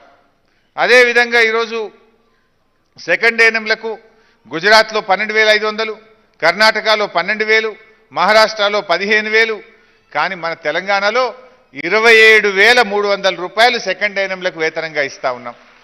అంటే ఇలా కాంగ్రెస్ వాళ్ళు పరిపాలించే రాష్ట్రాల్లో మనం సెకండ్ ఏఎన్ఎంలకు ఇచ్చే జీతంలో సగం జీతం కూడా ఇస్తలేరు. ఛత్తీస్గఢ్లో అయితే 10,000, రాజస్థాన్లో 13,000. మరి ఇలా వాళ్ళు మనం 27,000 ఇస్తే కూడా మన దాంట్లో సగం ఇయ్యరట. కానీ ముట్టడి చేద్దాంపా, ధర్నా చేద్దాంపా అని రెచ్చగొట్టి వాళ్ళు లబ్ధి పొందే ప్రయత్నం చేస్తుంటారు. నేను అక్కా చెల్లెళ్ళందరినీ కూడా కోరుతా ఉన్న, దయచేసి భవిష్యత్ నియామకాల్లో కూడా మీకు ఏఎన్ఎంలుగా అవకాశం వచ్చినప్పుడు రెగ్యులర్ ఏఎన్ఎంలుగా మీకే అవకాశం కల్పిస్తాం. పీఆర్సీ ఎరియర్స్ అన్ని కూడా క్లియర్ చేస్తాం. అనవసరంగా ఈ ప్రతిపక్షాల వలలో పడి ఇవాళ మనం మోసపోవద్దు. గతంలో వాళ్ళు ఇవ్వండి వాళ్ళు ఇవాళ అధికారంలో ఉన్న రాష్ట్రాల్లో కూడా ఇవ్వనటువంటి వాళ్ళు కూడా వాళ్ళే. కానీ వాళ్ళు ఇవాళ లబ్ధి కోసం మాట్లాడుతూ ఉన్నారు. అటువంటి వాళ్ళ మాటలు నమ్మొద్దని కూడా నేను ఈ సందర్భంగా మనవి చేస్తూ ఉన్నా. ఇకపోతే ఈరోజు బస్తీ దవాఖానాలు, ఇవాళ బస్తీల్లో పేద ప్రజలకు సుస్థి అయితే వాళ్ళ సుస్థిని నయం చేసేటియే బస్తీ దవాఖానాలు. మీరందరూ కూడా చూసే ఉంటారు. హైదరాబాద్లో ఏ గవర్నమెంట్ ఆలోచించలే, దగ్గు వర్షం పట్టినా, జ్వరం వచ్చినా, వాంతులైనా గాంధీ కన్నా పోవాలి, ఉస్మానియా కన్నా పోవాలి గరీబోలు. అసలు మన గురించి ఆలోచించిందా? నా కాంగ్రెస్ ఆలోచించలే, నా తెలుగుదేశం ఆలోచించలే. కానీ ఇలా మన ముఖ్యమంత్రి గారు దేశంలో ఎక్కడ లేని విధంగా జీహెచ్ఎంసీ పరిధిలో 350 బస్తీ దవాఖానాలు పెట్టుకున్నాం మనం. हर बस्ती में एक दवाखाना आ गए.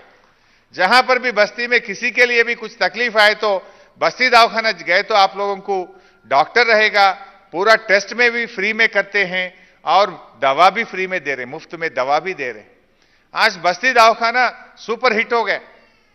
जो बस्तियों में जिसको भी सुस्ती होने दो, बस्ती दवाखाना गए तो नयम हो जा रहा, अच्छा हो जा रहे आप लोग.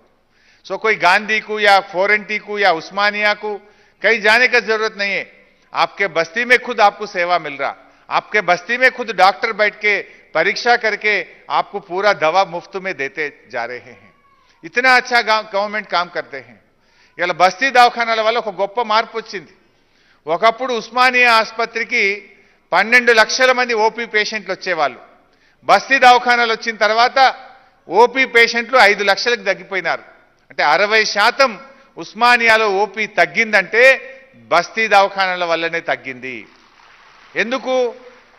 మీ గల్లీలోనే మీ బస్తీలోనే దవాఖానా వచ్చినప్పుడు ఎందుకు ఉస్మానియా దాకా ఆటో కిరాయి పెట్టుకొని బస్ ఎక్కిపోతాం? బస్తీలోనే మంచిగా డాక్టర్ ఉన్నాడు, చూస్తున్నాడు, మందులు ఇస్తున్నాడు, పరీక్షలు చేస్తున్నాడు, అన్నీ అవుతున్నాయి కనుక బస్తీలనే చూపించుకున్నారు కనుక 60% ఉస్మానియా ఆసుపత్రిలో ఓపీ తగ్గింది. గాంధీకి గతంలో 6,50,000 ఓపీ ఉంటే ఇవాళ 3,70,000కు గాంధీ ఓపీ తగ్గింది. అంటే 56% గాంధీ హాస్పిటల్లో ఓపీ తగ్గింది. ఫీవర్ హాస్పిటల్లో చూస్తే గతంలో 4 లక్షల మంది వచ్చేవాళ్ళు ఒక సంవత్సరానికి, ఇప్పుడు అది 1,12,000కు తగ్గింది. అంటే దాదాపు 72% ఫీవర్ హాస్పిటల్లో ఓపీ తగ్గింది. అంటే పేదలకు తమ బస్తీల్లోనే సేవలు దొరుకుతున్నాయి కనుక పేదలు పెద్ద ఆసుపత్రుల దాకా వెళ్లాల్సిన అవసరం లేకుండా మంచి వైద్యం కూడా దొరుకుతూ ఉన్నది. ఇలా గర్భిణీ స్త్రీల కోసం కూడా ఇంకో 3 హాస్పిటల్ దేబోతా ఉన్నాం. మన గాంధీలో సూపర్ స్పెషాలిటీ MCH హాస్పిటల్ ఒకటి ఈ వారం 10 రోజుల్లో ప్రారంభించబోతా ఉన్నాం. ఎవరన్నా ఒక గర్భిణీ స్త్రీ గుండెకు సంబంధించో, కిడ్నీలకు సంబంధించో, లివర్కు సంబంధించో ఇతర వ్యాధులతో ఇబ్బంది పడితే వాళ్ళు ఎక్కడికి పోవాలనో అర్థమైతలేదు. సో అక్కడ అందరూ డాక్టర్లను పెట్టి గుండెకి సంబంధించి, కిడ్నీకి సంబంధించి అన్ని రకాల డాక్టర్ల పర్యవేక్షణలో ఆ క్రిటికల్ కేర్లో ఉన్నటువంటి గర్భిణీ స్త్రీకి యొక్క ఆరోగ్యాన్ని కాపాడడానికి, ప్రాణాన్ని కాపాడడానికి సూపర్ స్పెషాలిటీ MCH హాస్పిటల్ 3 దేబోతా ఉన్నాం హైదరాబాద్లో. ఒకటి గాంధీలో, రెండవది నిమ్స్లో, మూడవది అల్వాల్లో కూడా ఒకటి దేబోతా ఉన్నాం. ఈ 3 సూపర్ స్పెషాలిటీ ఆసుపత్రులు తేవడం ద్వారా ఇంకా శిశు మరణాలు తగ్గాలి, తల్లి మరణాలు తగ్గాలనే ప్రయత్నం చేస్తూ ఉన్నాం. తెలంగాణ వచ్చినప్పుడు ప్రతి 1,00,000 డెలివరీలు అయితే 92 మంది తల్లులు చనిపోయేవాళ్ళు. కానీ ఇలా మనం కష్టపడి వైద్య సేవలు మెరుగుపరిచి ఆ 92ను 43కు తగ్గించగలిగాం. సగానికి సగం తల్లి మరణాలను తగ్గించగలిగాం. శిశు మరణాలను కూడా 39 నుంచి 21కి తగ్గించాం. దానిని ఇంకా తగ్గించాలి. ప్రతి తల్లి ప్రాణం కూడా మనకు ముఖ్యం.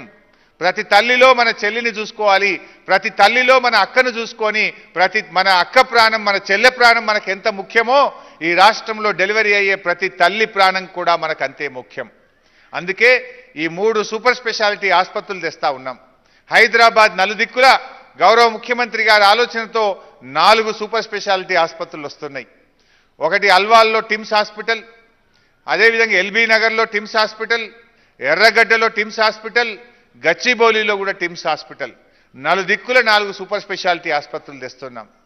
ఉస్మానియా ఆసుపత్రికి సంబంధించి కూడా కోర్టులో కేసు పరిష్కారం కాగానే అధునాతనమైన ఉస్మానియా ఆసుపత్రి కూడా కొత్తది కట్టాలని చెప్పి కూడా మన గౌరవ ముఖ్యమంత్రి గారు నిర్ణయించడం జరిగింది. సో ఇట్లా పేదలు ప్రైవేట్ ఆసుపత్రులకు పోయి డబ్బులు వృధా చేసుకోకుండా పేదలకు ప్రభుత్వ ఆసుపత్రుల్లో కార్పొరేట్ వైద్యం అందించాలి. మొన్న నిమ్స్లో 34 కోట్ల రూపాయలతోని రోబోటిక్ మిషన్ కొన్నాం. పెద్ద ప్రైవేట్ ఆసుపత్రుల్లో ఉండే రోబో మిషన్ను ప్రభుత్వ ఆసుపత్రి నిమ్స్లో కూడా రోబో మిషన్ కొన్నాం. మా నిమ్స్ డాక్టర్లను ఎంత మెచ్చుకున్నా తక్కువే. నిన్న 1498 బెడ్స్ నిమ్స్లో ఉంటే 1510 మంది పేషెంట్లు ఉన్నారు. అంటే మంచాలకు మించిన పేషెంట్లు వచ్చినా ఇవాళ మంచి వైద్యం అందిస్తున్నారు. అంటే నమ్మకం పెరిగింది, పేదలకు వైద్యం మీద నమ్మకం పెరిగింది కనుక ప్రైవేటుకు తక్కువ పోతున్నారు, ప్రభుత్వ ఆసుపత్రికి ఎక్కువ వస్తూ ఉన్నారు. సో మా డాక్టర్లు బాగా పనిచేస్తున్నారు, మా వైద్య ఆరోగ్య శాఖ సిబ్బంది బాగా పనిచేస్తున్నారు. అందరం కలిసి ఇంకా కష్టపడి ముందుకు పోదాం. సో ఆరోగ్య కార్యకర్తలుగా, ఆశాలుగా మీ అందరికీ మరోసారి వైద్య ఆరోగ్య శాఖ కుటుంబంలోకి పేరు పేరున స్వాగతం, సుస్వాగతం. అందరం కలిసి కట్టి ఈ జంట నగరాల ప్రజలకు మంచి వైద్యాన్ని అందిద్దాం, పేదలను కంటికి రెప్పలాగా కాపాడుకుందాం. పేదల వైద్యాన్ని, పేదల ఆరోగ్యాన్ని కాపాడడమే లక్ష్యంగా అందరం చేయి కలిపి ముందుకు సాగుదామని మీ అందరికీ శుభాకాంక్షలు తెలియజేస్తూ అందరికీ నమస్కారం. జై తెలంగాణ.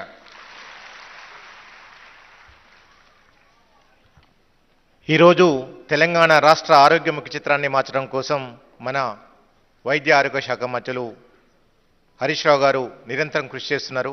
ఈరోజు ఒకరోజే మీతో మాట్లాడిందని చెప్పి అనుకోవద్దు. ప్రతి నెల 5వ తారీఖు రాష్ట్రంలో ఉన్న 27,000 మంది ఆశా కార్యకర్తలతోని, 10,000 మంది ఏఎన్ఎంలతోని ఎప్పటికప్పుడు మాట్లాడుతూ మీకు దిశానిర్దేశం చేస్తూ మీకున్న సమస్యలను అర్థం చేసుకుంటూ ఎప్పటికప్పుడు మాట్లాడతారు. సో ఇది ప్రతి నెల టెలికాన్ఫరెన్స్ ద్వారా సుమారు 40,000 మందితోని ప్రతి నెల 5వ తారీఖు కార్యక్రమం జరుగుతుంది.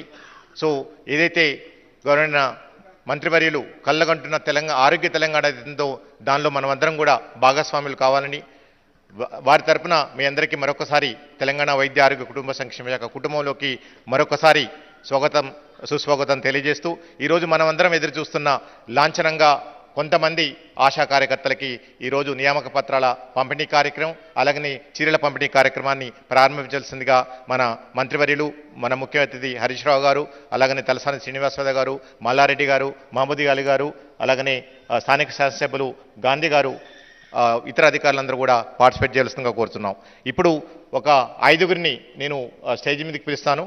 మన మంత్రివర్యుల ద్వారా ఈ నియామక పత్రాలు, చీరల పంపిణీ కార్యక్రమం జరుగుతుంది. Medchal Malkajgiri doctor D Sharada PSC Alwal నుంచి మీరు వెళ్ళండి అమ్మా, తీసుకెళ్ళండి. పిఎస్సి ఆల్వాల్ మేడ్చల్ మల్కాజ్గిరి.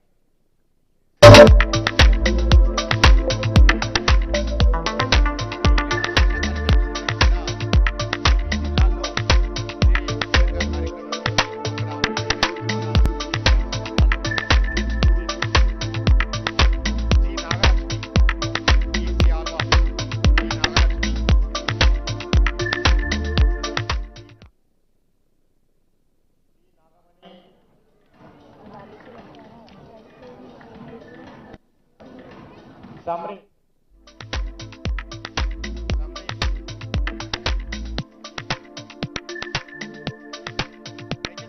చప్పట్లు కొట్టాలి. ఇది మామూలు విషయం కాదు. స్వీకరిస్తున్న వాళ్ళ జీవితాల్లో అలాగనే మీ అందరి జీవితాల్లో కూడా ఒక నూతన అధ్యాయం ప్రారంభం కాబోతుంది రేపటి నుంచి.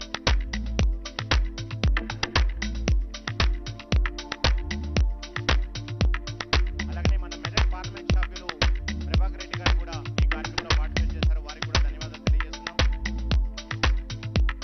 సంధ్య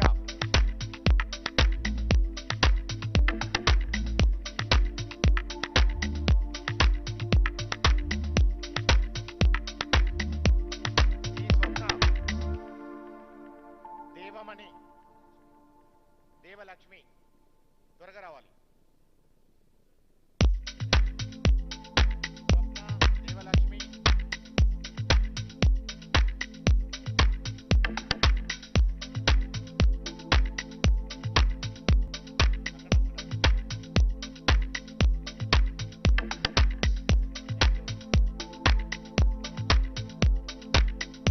Balamani B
A very warm welcome to the members of the FTCCI, members of the Managing Committee, past president, award winners, jury members, diplomats, government officials, special invitees, press and media.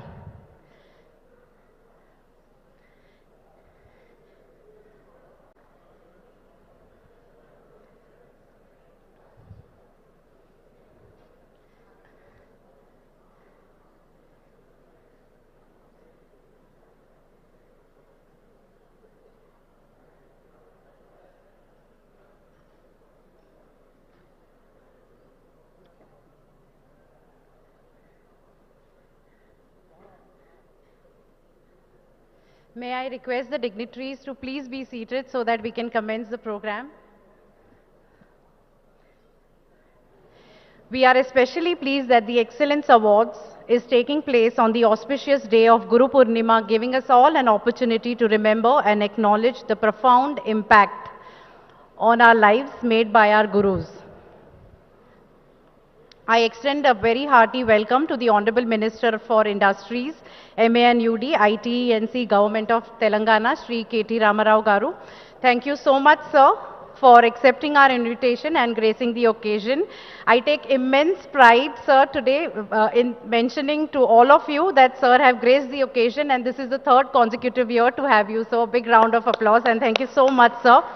Sir, the vigor and the energy with which you are leading the state in the industrial investment has left us with no choice to match up to your speed and the proactiveness for the industrial promotion. So at the FTCCI, we are doing our part.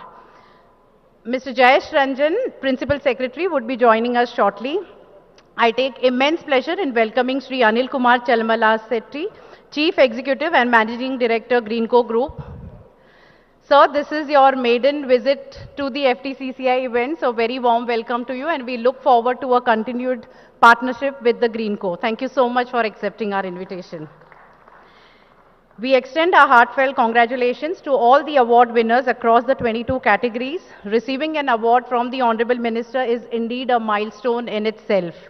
We are thankful for the invaluable support of our industry partners, State Bank of India for institutionalizing an award under the startup category, gold sponsor Jivaka Industries Private Limited, Sudhakar Pipes and Fittings, Hari Om Pipes, silver sponsor PMJ Jewels, Parity Consumer Care Private Limited, associate sponsor CIL Securities, Mahalakshmi Profiles Private Limited, DSL Infrastructure and Space. So thank you all the partners for supporting us towards our endeavor. Once again, I welcome you all to the flagship event, and before we commence the event, we would like to show a short film of the FTCCI.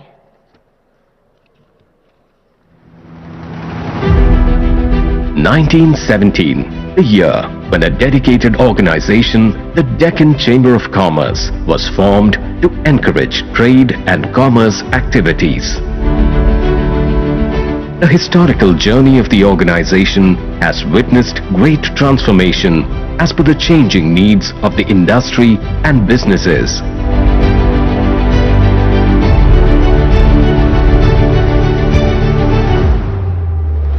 The Federation of Telangana Chambers of Commerce and Industry, FTCCI, a legacy of excellence, voice of the industry, representing interests of over 25,000 businesses of all sizes, sectors and regions, is empowering industry and trade of Telangana state.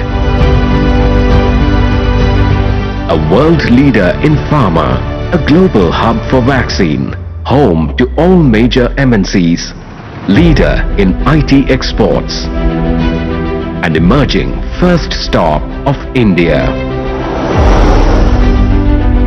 FTCCI advocates a pro-business environment, caters to the needs of MSMEs, budding entrepreneurs and traders through its advisory services in taxation, market information, industry-related issues, B2B connection. The Chamber has its nominees in the state-level advisory committees to help drive business productivity. FTCCI aids in providing certificate of origin for exporters, issues visa recommendation for business travels. The Federation imparts job skills through its dedicated skill center. It has adopted 14 government ITIs to improve the employability of students. With a uniquely global perspective, the FTCCI events reach a highly engaged audience, policymakers and stakeholders aiming towards Atmanirbhar Bharat.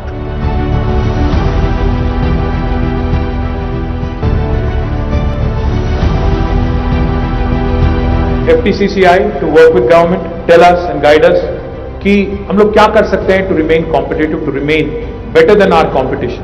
FTCCI for joining us, and I thank the office bearers of FTCCI for inviting me.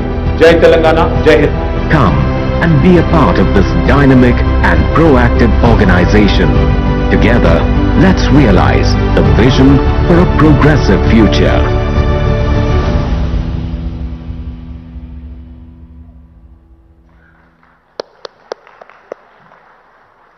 Now I invite the dignitaries to please step forward and light the lamp of success, peace and prosperity with the flame of excellence.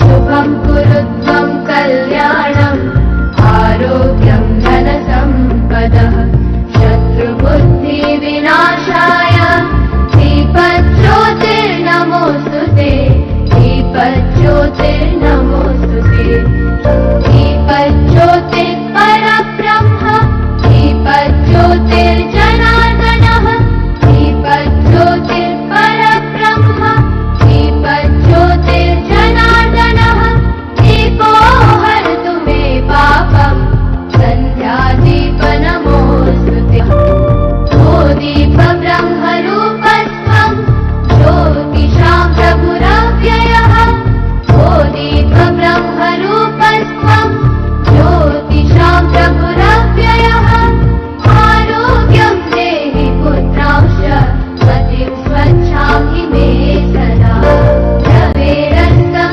समारभ्य यावत् सूर्योदय. Thank you so much. I request President, Senior Vice President, Vice President, Chair of the Excellence Award Committee and Secretary to please accompany our Chief Guest and Guest of Honor onto the stage. Ladies and gentlemen, please put your hands together and welcome them.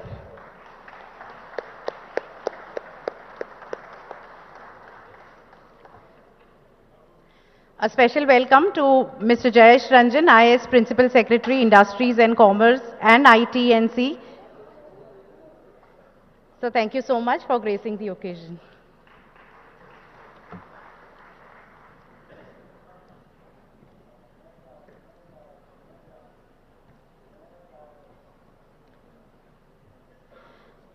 I request President Mr. Anil Agarwal to present bouquet to our Chief Guest and Guest of Honor.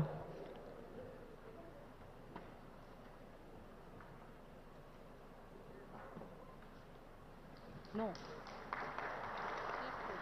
But let them shift one by one.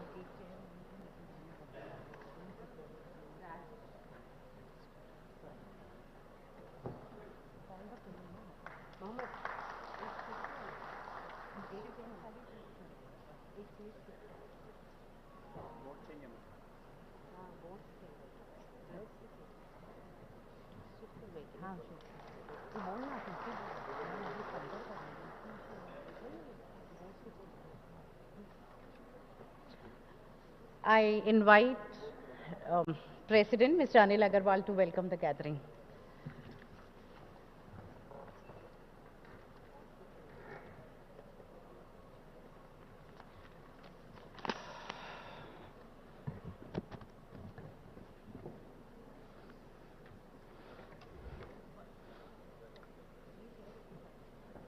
Sri K.T. Ramarao Garu, Honorable Minister for Industries, MANUD, IT, E&C, Government of Telangana, Shri Jayesh Ranjan, Principal Secretary, Industries and Commerce, IT and EC, Government of Telangana, Shri Anil Kumar Challamalasetti, CEO and MD of Greenco Group, my colleagues on the dais, all the dignitaries of the dais, ladies and gentlemen, Good evening.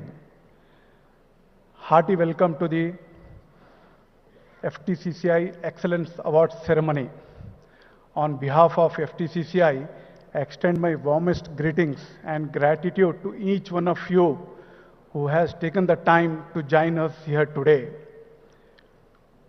We are here once again celebrating another edition of FTCCI Excellence Awards. I am truly grateful to Sri K.T. Ramarao Garu, our beloved and most popular Honorable Minister, for agreeing to give away the awards for the third consecutive year.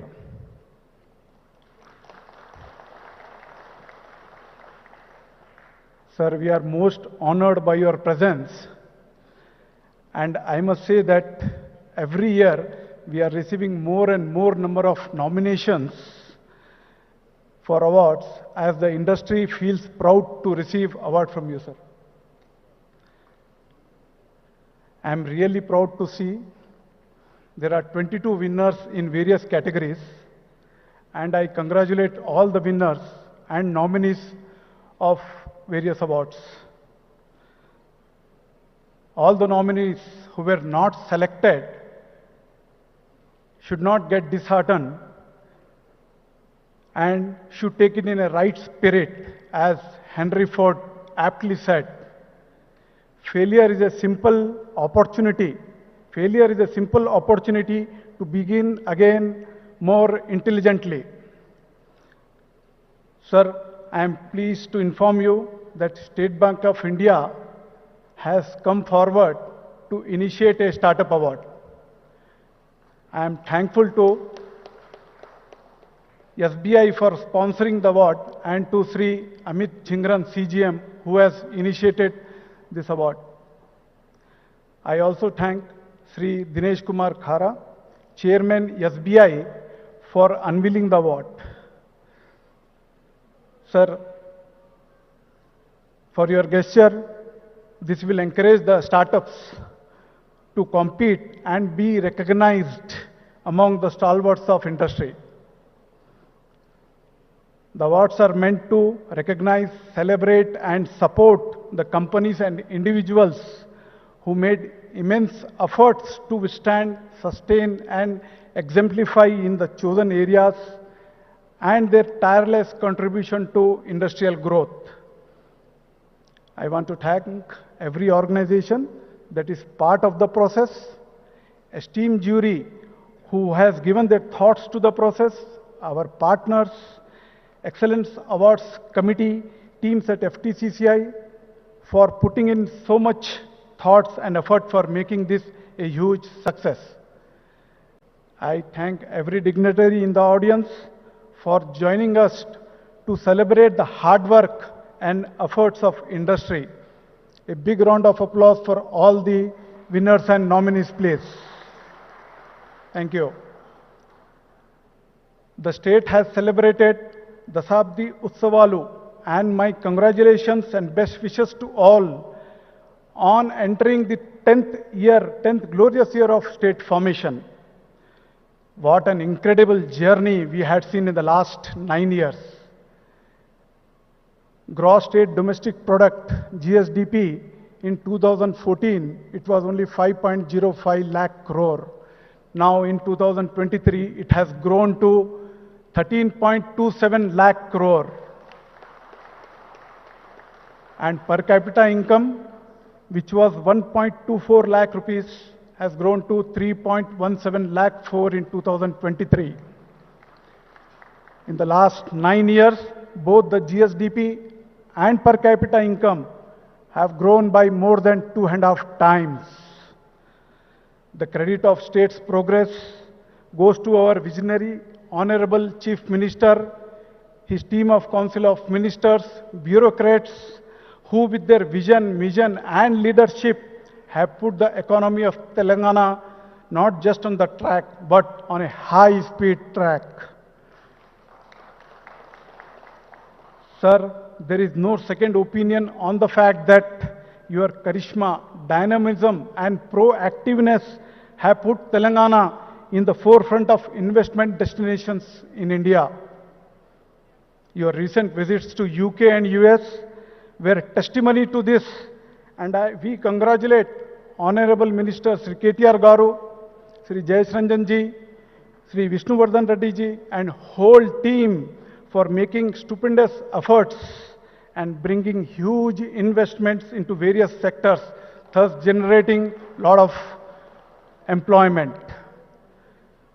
Not only has the state achieved the high growth rate, but the overall progress of the state in different parameters is evident from various awards and recognition received by the state at national and international level.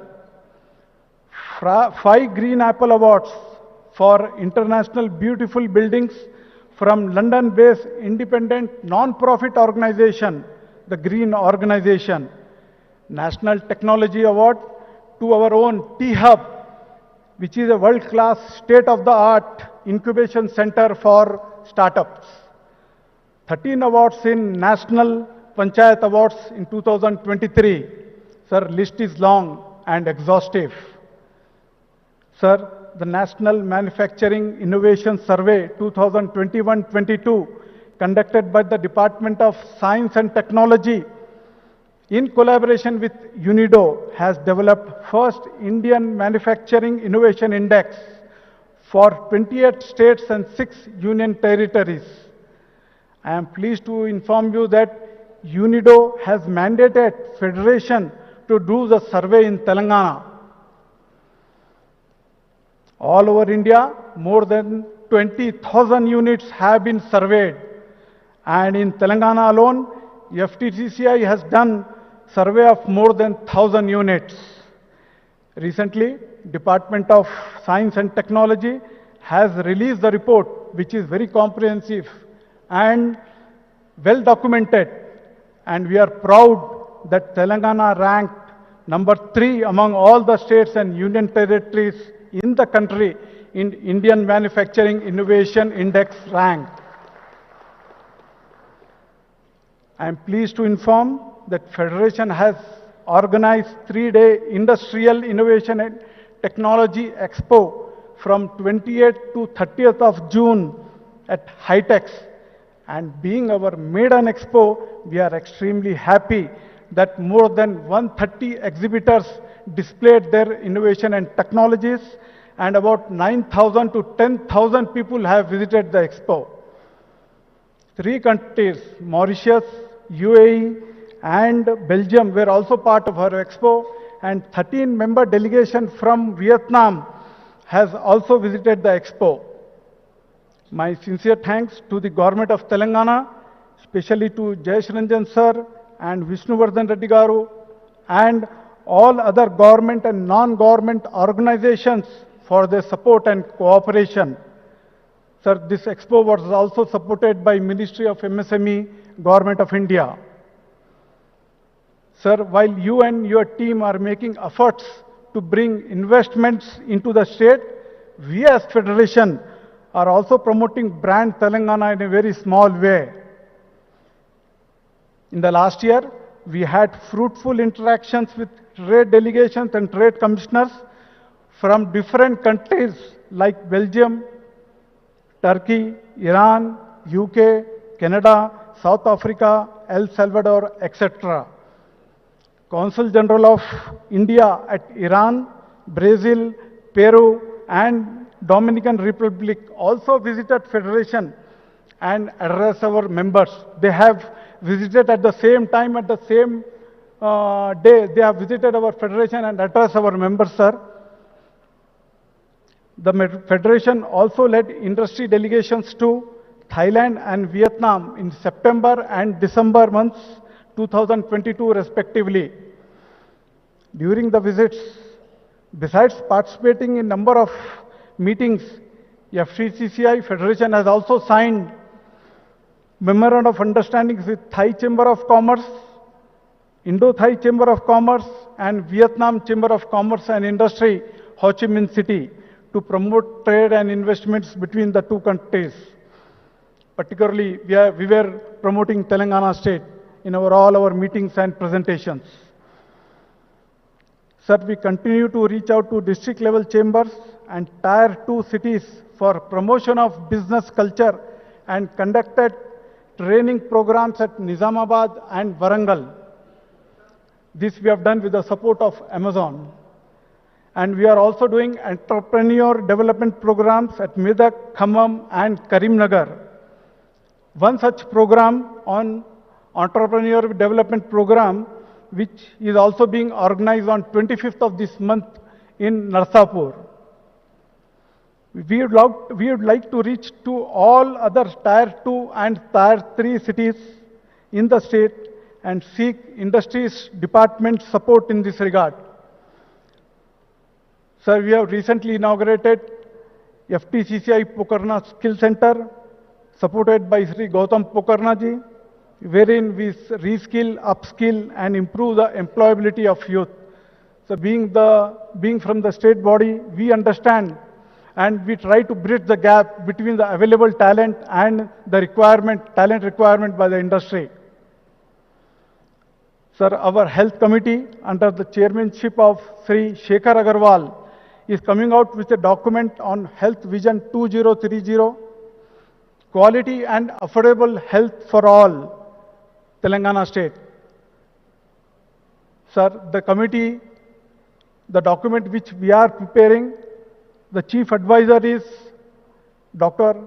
Nageshwar Reddy ji, Padma Bhushan, and more than 100 professionals have contributed to the document, including Padma Shri Dr. G.N. Rao of L.V. Prasad. Our knowledge partner is ASCII, and associated partners are L.V. Prasad and AIG Hospitals. This document will be released on 12th July of this month at Federation House, and Honorable Minister of Health, Mr. Harish Rao ji, has consented to be the chief guest, and the report will be submitted to the government for kind consideration and necessary action.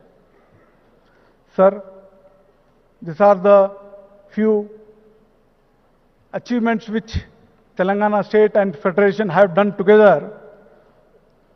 But there are some pain points which I think important pain points which need your attention and intervention, sir.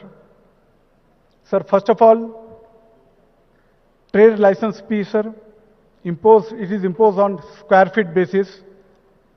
Let it be manufacturing unit, IT industry or commercial establishments. Everybody is affected by that, sir. Members are expressing their anguish at receiving notice for payment of trade license fee in lakhs of rupees. And we earnestly request you to revert to the old system of having cap on fee amount and remove the imposition of trade license fees on square feet basis. Many states have exempted or collecting trade license fee at a nominal level for manufacturing units, and we request you also to exempt manufacturing units from trade license fee. Sir, Peddapalli traders, they received the demand for trade license fee, and they were puzzling where to go, how to solve the problem when they approached Federation, and the same was brought to the notice of our Honorable Minister. Within 24 hours, the issue was resolved.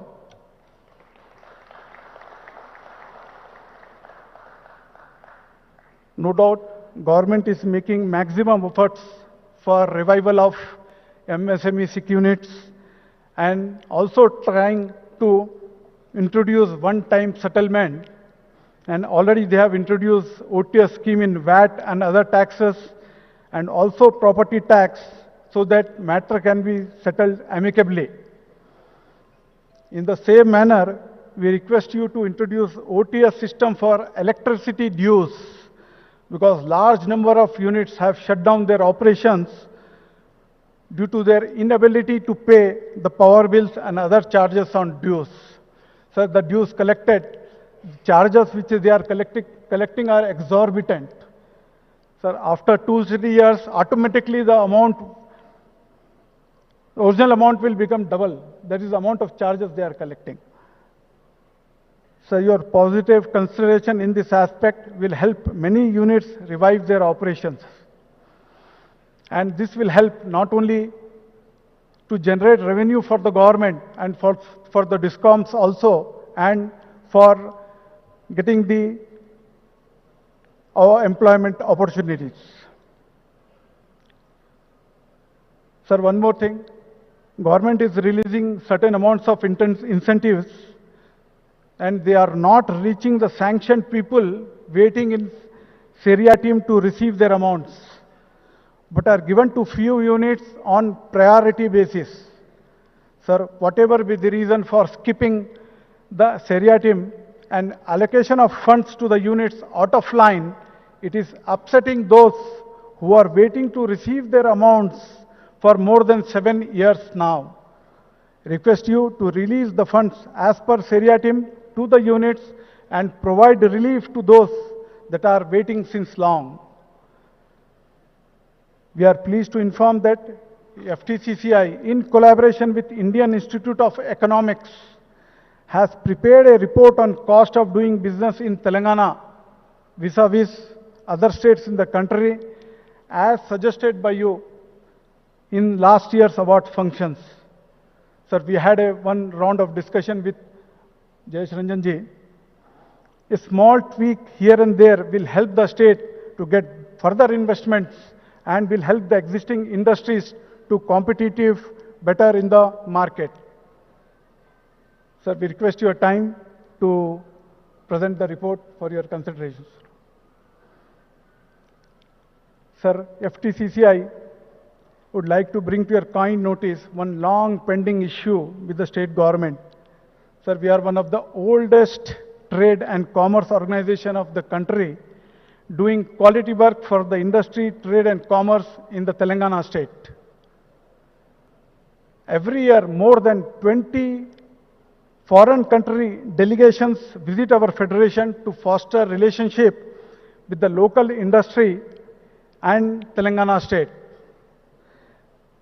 Telangana state and Hyderabad, which is a which has the world-class infrastructure, but our federation has been operating and working from an old building in Red Hills for the last 40 years.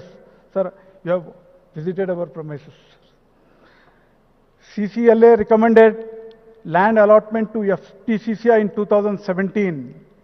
Sir, we request you to allot as a couple of acres land through TSIIC to build a world-class facility befitting the image of Telangana state industry and commerce. Thank you. Thank you for our support.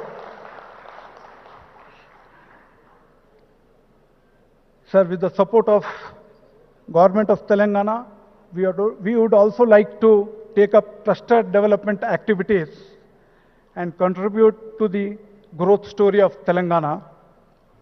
And I appeal to the government to engage more often with the federation and give us opportunity to do more for the state. Last but not the least, I want to thank the team of FTCCI for their hard work, dedication and commitment in successfully organizing and executing 3 continuous programs in the last 10 days. All the 3 programs were big programs. We have successfully organized impetus program on digitalization along with HICIA and a 3-day expo and the current excellence award now. Sir, thank you once again for gracing the occasion and presenting the awards to the winners and for making a memorable day for all of us. Thank you. My hearty welcome to all of you once again. Thank you. Thank you so much, sir. I now invite CA Arun Loharika, Chair FTCCI Excellence Award Committee, for the introductory remarks.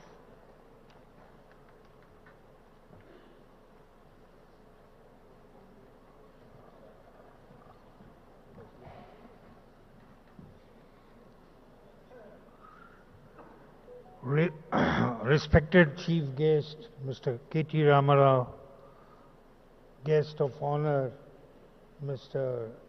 Jayesh Ranjanji, another guest of honor, Mr. Anil, other distinguished members on the dais and of the dais. Good evening and welcome to you all. I would be dishonest if I don't mention the name of three people without whom this evening would not have been possible. The one and only one, please stand up, madam.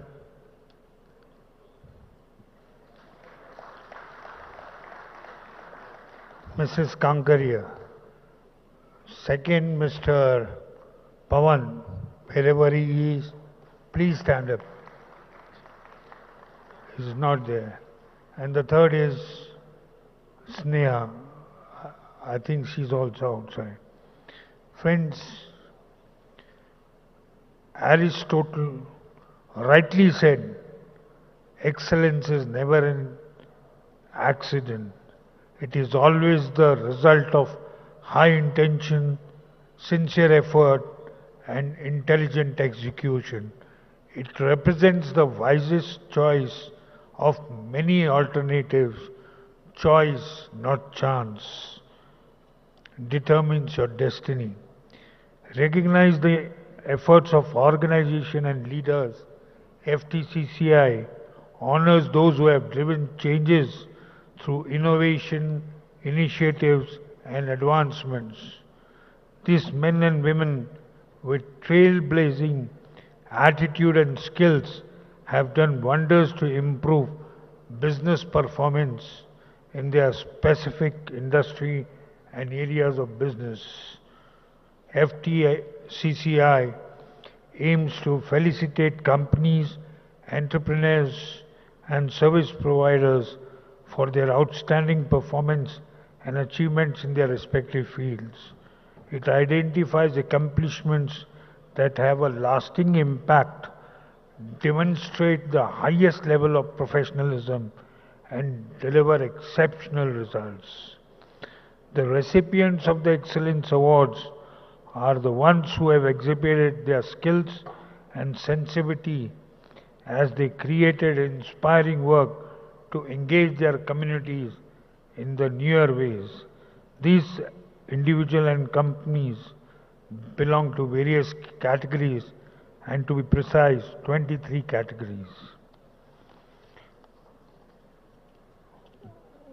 The winners were handpicked through a stringent and exhaustive independent process and by a jury of eminence like retired judges, retired and serving IAS officers.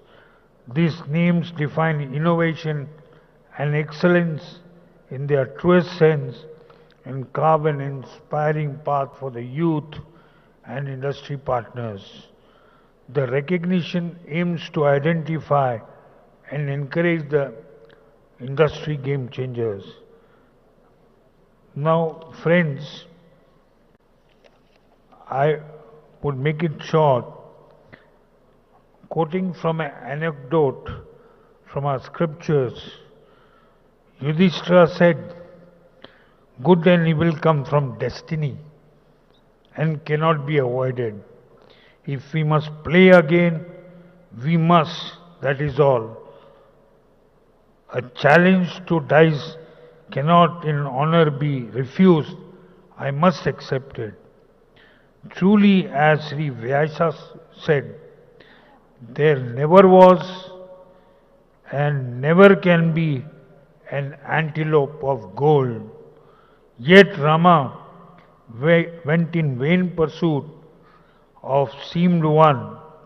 Surely when calamities are imminent, the judgment is first destroyed. Friends, now coming to Telangana, I've got a very few words to say. See, they say the IMF and other organizations say that India is a bright spot. But why they don't say about the states of the countries? Are we not part of the country? So the same way, Telangana is a bright spot in the committee of states. And I'll give you an example.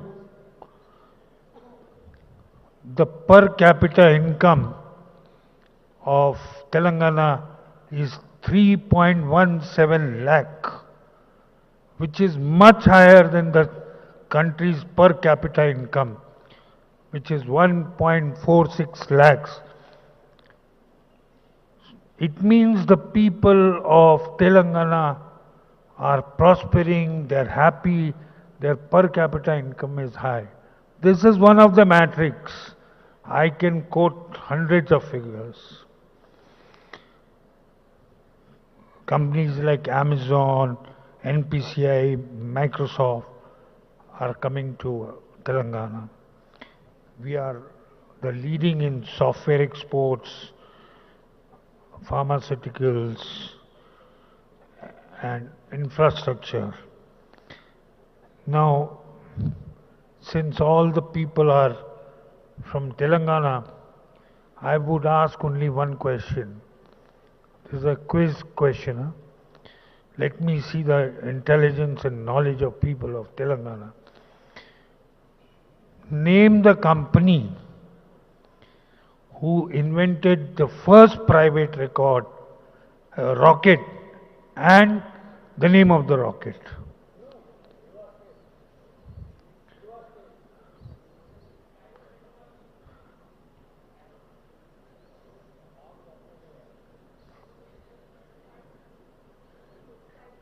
Name of the company is right, but what is the name of the rocket which they have invented?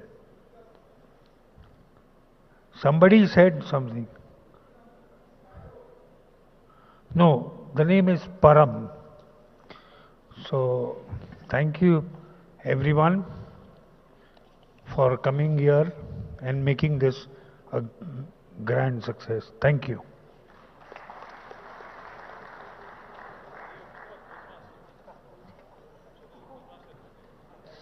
Thank you so much, Mr. Loharika, for setting the context. And we now invite Mr. Jayesh Ranjan.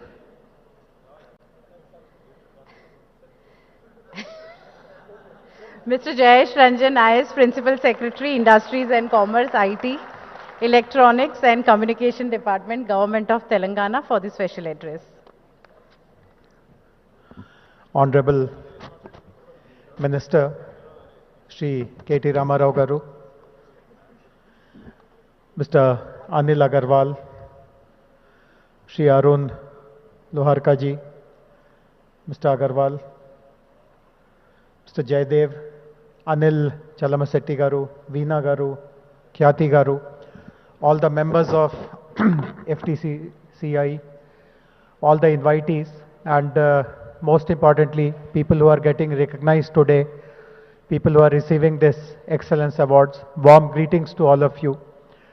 As was mentioned by Anil ji in his opening remarks, our industry sector has continued to do well in the last 9 years. Just about 15 days ago, we celebrated the decennial celebrations, the Dashabdi Utsavalu of our state, and on the 6th, we presented the annual report for the performance of last year and also what has happened in the last 9 years.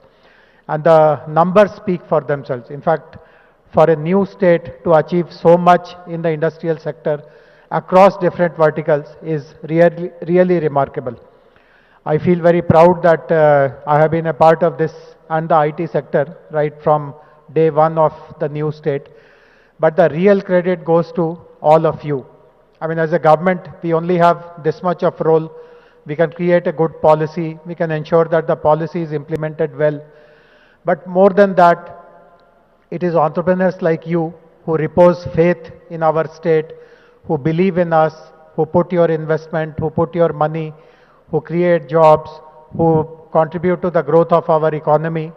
And our Minister and Honorable Chief Minister keep telling us that your existing investors are your biggest brand ambassadors. Many of you would have noticed that in the last 9 years, we have never conducted any investment summit.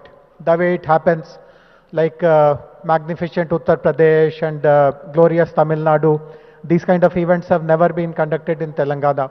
Many people point this out, and they sometimes ask me directly that why is it that you don't you have a good policy, don't you have good programs?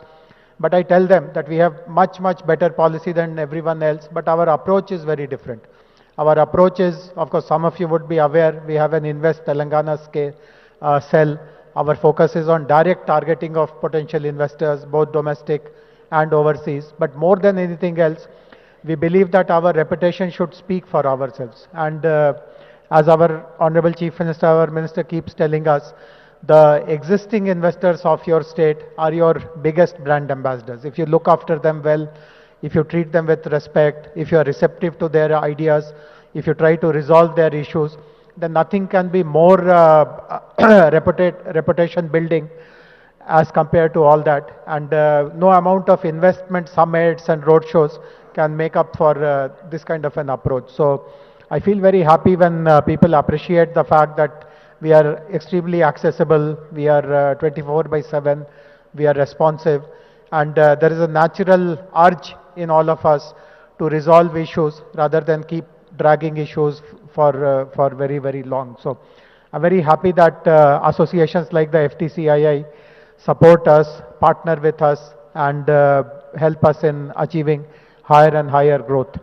As I said few days ago, we celebrated our 9th anniversary, and on that day, Honorable Minister also gave some glimpse of what more do we want to do. So, of course, it is very common sense as well. First of all, the sectors where we are doing well, we really want to consolidate. IT is an important sector, life sciences is an important sector, defense and aerospace is important, electronics is important, food processing, textiles. We want to consolidate in all of these. There are some sectors where we have not been able to achieve as much of success as we have in these sectors. We really want to focus over the next 5-6 years on some of these sectors. And there are certain convergences that we want very much to happen. For example, in certain areas, the supply chain is not very strong in Telangana. We want to bring the supply chain. In certain verticals, usage of technology is very limited. We want to promote higher usage of technology. So these are some of the important goals, and on some other occasion, I would like to take more time and elaborate on some of these ideas and how we want the industry also to participate in these activities, support us. But today, for the time being, I once again would like to convey my good wishes, congratulate the award winners, hope that their examples are emulated and replicated by everyone else, and thank you FTCCI for inviting me here. Thank you very much. Thank you so much, sir. May I now invite Shri Anil Kumar Chalmala Sethi, Chief Executive and Managing Director, Greenco Group.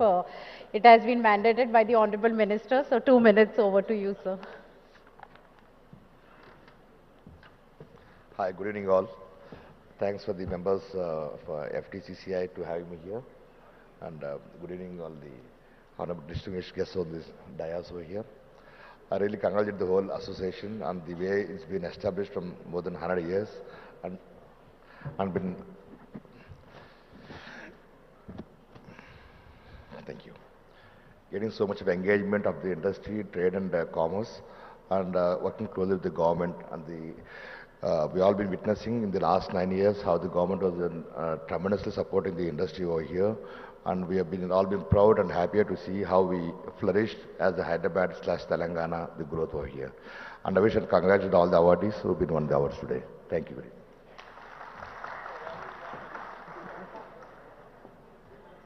Thank you so much, sir.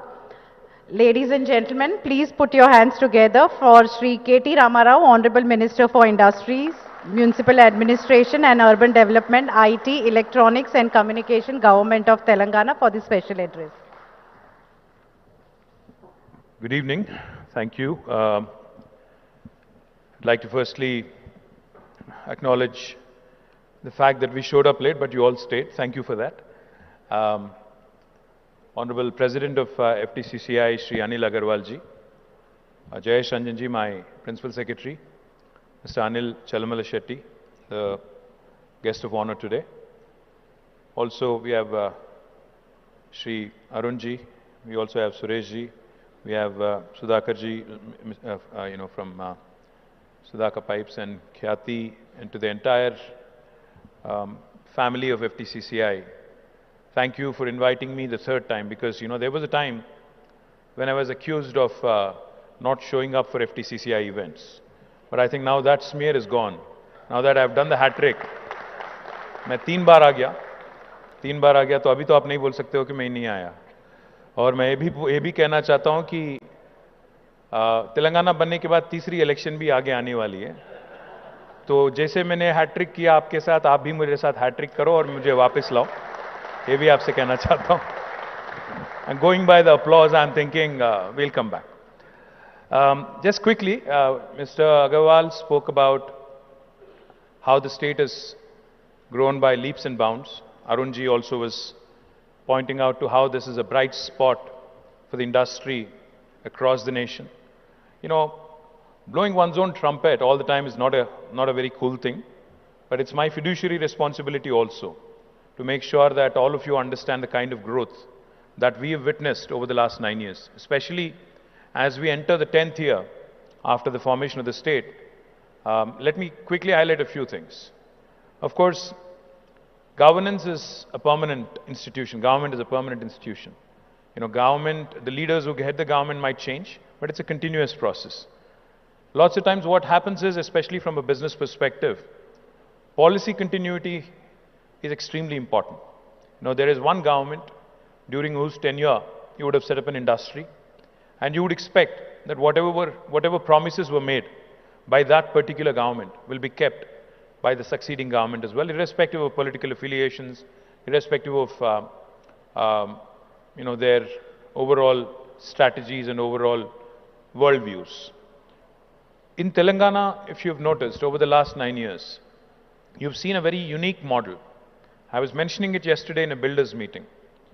I think most of you who are seniors, and because you work in an organization which was set up in 1971, I'm presuming that most of you are Hyderabadis and who've been here for the longest time, for 3, 4, 5 decades and more.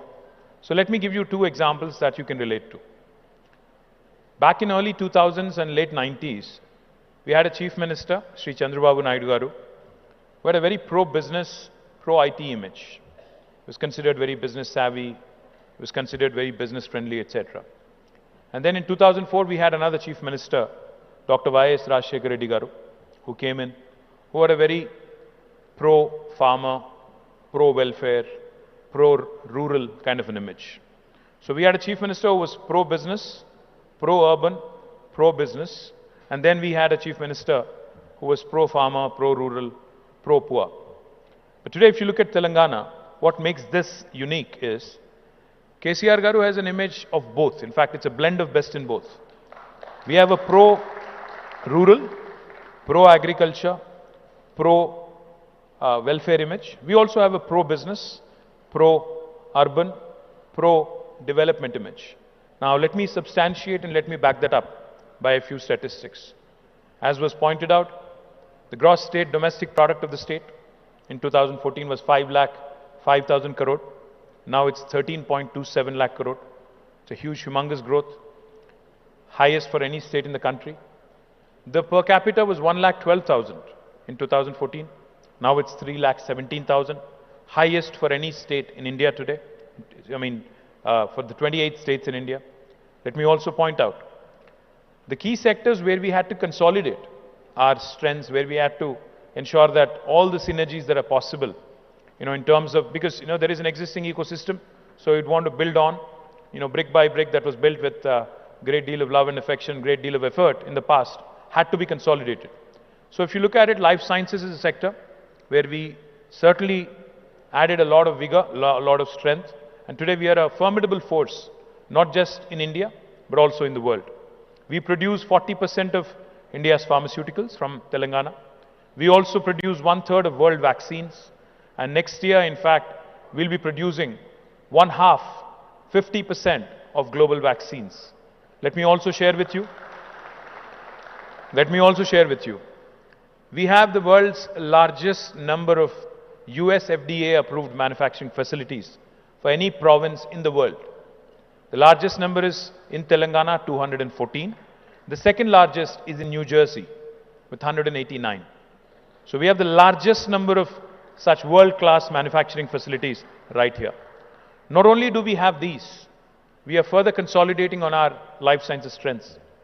So we have launched India's largest medical devices park in Sultanpur, Patancheru, which is again, which houses more than 60 units now, including the world's largest stent manufacturing facility.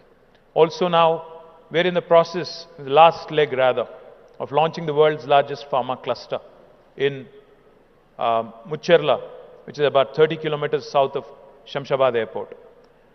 If you have heard me clearly, you would have heard not India's largest, but repeatedly world's largest. Now, one of the things our Honorable Chief Minister believes in firmly is, if we really have to compete with the world, with the large manufacturing countries across the world, be it China, or be it the US, or any other large manufacturing country, we need to operate on scale, at scale. Only then will you be able to bring in economies of scale, compete. I remember in this exact venue about 2 years ago, when Mr. Piyush Goyal was here, he and we sat with the All India Med Devices manufacturers as part of the annual flagship event of Telangana government, BioAsia. I had invited Mr. Goyal, he was here. So we were having a closed-door discussion. So since it was a closed-door discussion, we asked the representatives of the medical devices industry to speak freely and openly. And Mr. Goyal is a very progressive man, and he was very keen to hear from the industry. This was almost, I think, right around the time of COVID, 2 साल पहले. तो वो round table meeting थी, उसमें से एक industry leader ने, मैं नाम नहीं लेना चाहता, अच्छी बात नहीं है, वो खड़े हो गए, बोलने लगे कि सर बात ऐसी है कि आज मैं चाइना से कोई ग्लव या मास्क या कुछ खरीदता हूं और उसको शिप करता हूं हिंदुस्तान, हैदराबाद और wherever in India. It actually is cheaper than manufacturing here. Now you tell me what is wrong in what I said, or what, you want us to compete with Chinese, you want us to compete with other large manufacturing medical devices companies across the world. आप कहते हो आत्मनिर्भर भारत, कैसे करें बताइए? क्योंकि मैं वहां से शिप करता हूं, हजारों मील आती है, मैं टैक्सेस पे करता हूं, जो भी इंपोर्ट ड्यूटीज है सब पे करता हूं, फिर भी वो चीप होता है, यहां बनाने से ज्यादा है. तो this is one thing that was pointed out, which really led to a lot of thinking, a lot of real churn. I mean, not just med devices.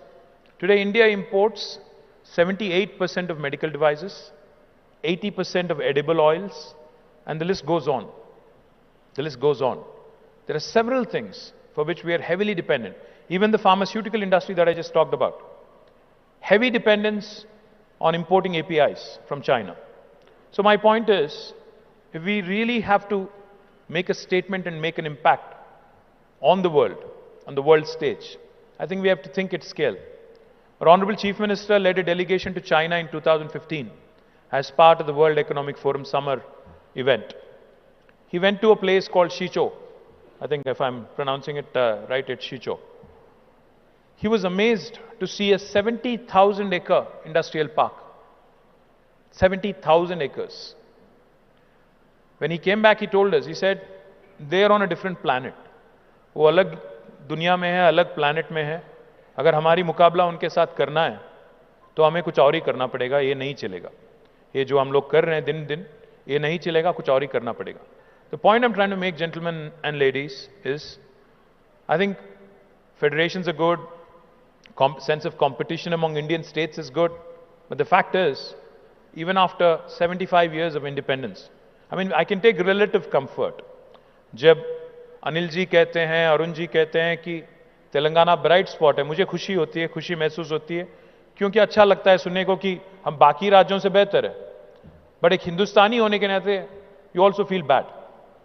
अच्छा नहीं लगता सुन के कि हम 78% मेडिकल डिवाइसेस इंपोर्ट करते हैं, 80% एडिबल ऑयल्स इंपोर्ट करते हैं।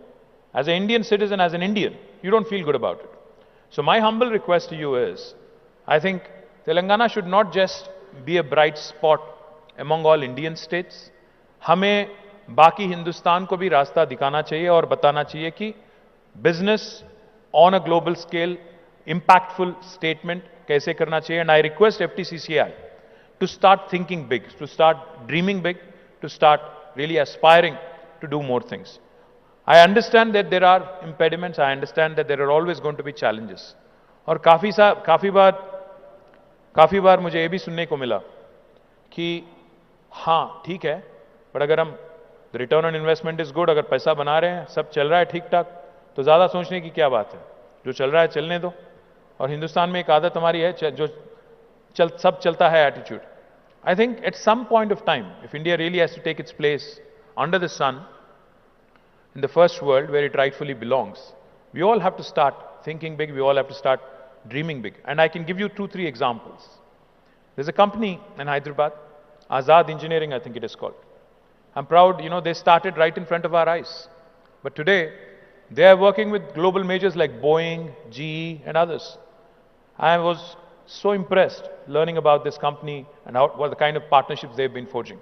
Not just that, I'm equally impressed and equally proud that Skyroot, जिसका आपने जिक्र किया Arun ji, the first Indian space tech company to have sent a rocket into the orbit came from T-Hub. And what's even more impressive is Elon Musk जैसे thought leader and a disruptor, उनको 3 attempt करना पड़ा space x को orbit में भेजने के लिए। But हमारी जो हैदराबादी कंपनी है, हिंदुस्तानी कंपनी है स्काईरूट, उसने पहले ही अटेम्प्ट में विक्रम एस करके, विक्रम साराभाई के नाम पे जो रॉकेट था, पहले ही अटेम्प्ट में उसने स्पेस में भेजा। In the same week we had another Hyderabadi company called Dhruva space, which also sent nano satellites into the orbit. I'm saying if these youngsters can conquer the space, they can tread new territories, and if they can conquer the unconquered, I think most of you who are experienced, seasoned, who have had stars in their eyes at some point, I think you'll have to start grooming your next gen and grooming your own companies to take on the big boys in the world. कभी का एक बार बुरा भी लगता है. Yes, we are proud of the kind of progress Indian industry is making. Of course, we take a lot of pride. But बुरा भी ये लगता है क्योंकि आज आप देखिएगा, आपके अगल बगल में देखिए, ज्यादा दूर की जरूरत नहीं है, आपके हाथ में जो फोन है, आपके हाथ पे जो घड़ी है, मैं जिसमें बात कर रहा हूं, श्योर करके कंपनी है, आपके हाथ में फोन होगी या तो एप्पल या सैमसंग या कोई और HTC या वन प्लस, और आप घर जाके देखिएगा, आप गाड़ी में जाएंगे या तो मर्सिडीज बेंज या बीमर और वॉल्वो और किया और टोयोटा और समथिंग एल्स, होंडा, कुछ लोग महिंद्रा और टाटा भी इस्तेमाल करते होंगे, बट ज्यादातर लोग यही इस्तेमाल करते हैं. और घर जाके देखिएगा, ड्राइंग रूम में बैठ जाना, एक बार 360 देख लेना, कितने इंडियन प्रोडक्ट्स है ये भी देखना एक बार. आपके घर में जो टीवी है, आपके घर में जो वॉशिंग मशीन है, आपके घर में जो छोटे छोटे चीज है, 70 to 85% will be imported. And if you think for a minute, and next time you go abroad, जैसे अभी अनिल जी ने कहा कि हम लोग डेलीगेशन लेके गए थाईलैंड और वियतनाम, मैं सोच रहा था वहां बैठना, थाईलैंड में, वियतनाम में होटल रूम में देखना कितने इंडियन प्रोडक्ट है, शायद एक भी नहीं दिखेगा.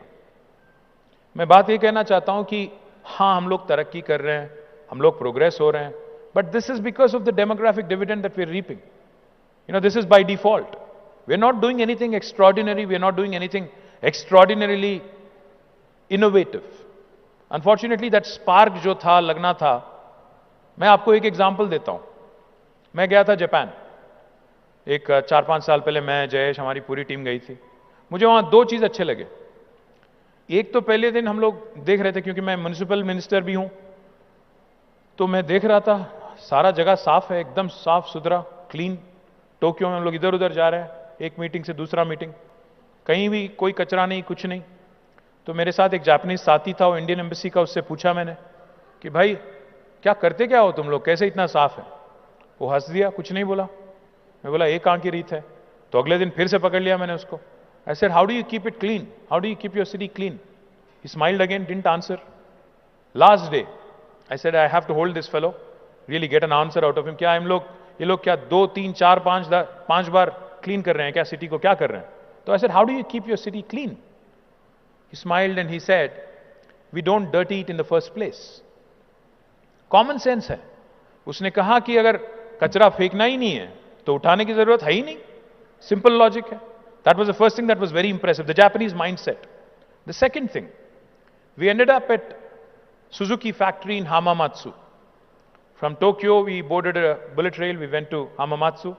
We met with the chairman of Suzuki. And then, before the meeting, we were told कि थोड़ा वक्त है, थोड़ा समय है, तो आप ऐसा कीजिए, वहाँ म्यूजियम है, सुजुकी म्यूजियम है, वहाँ जाके आप थोड़ा वक्त बिताइए, एक 20-25 मिनट। तो हम लोग गए वहाँ पे, देख रहे थे। मुझे थोड़ा म्यूजियम मुझे पसंद नहीं ज़्यादा, मैं बस इधर उधर देख रहा था।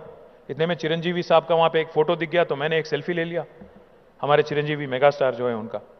और इतने में मैं इधर उधर देख रहा था, तो देखा मैंने कि छोटे छोटे बच्चे, शायद दूसरी या सेकेंड और third graders, kids in second or third grade, they were there, वो लोग टूर ले रहे हैं। तो मैं बोला यार, अगर a fully grown adult like me is getting bored or probably will get bored here, what will these kids do here? Second and third graders. So I asked this Japanese gentleman, I said, ये लोग क्या कर रहे हैं?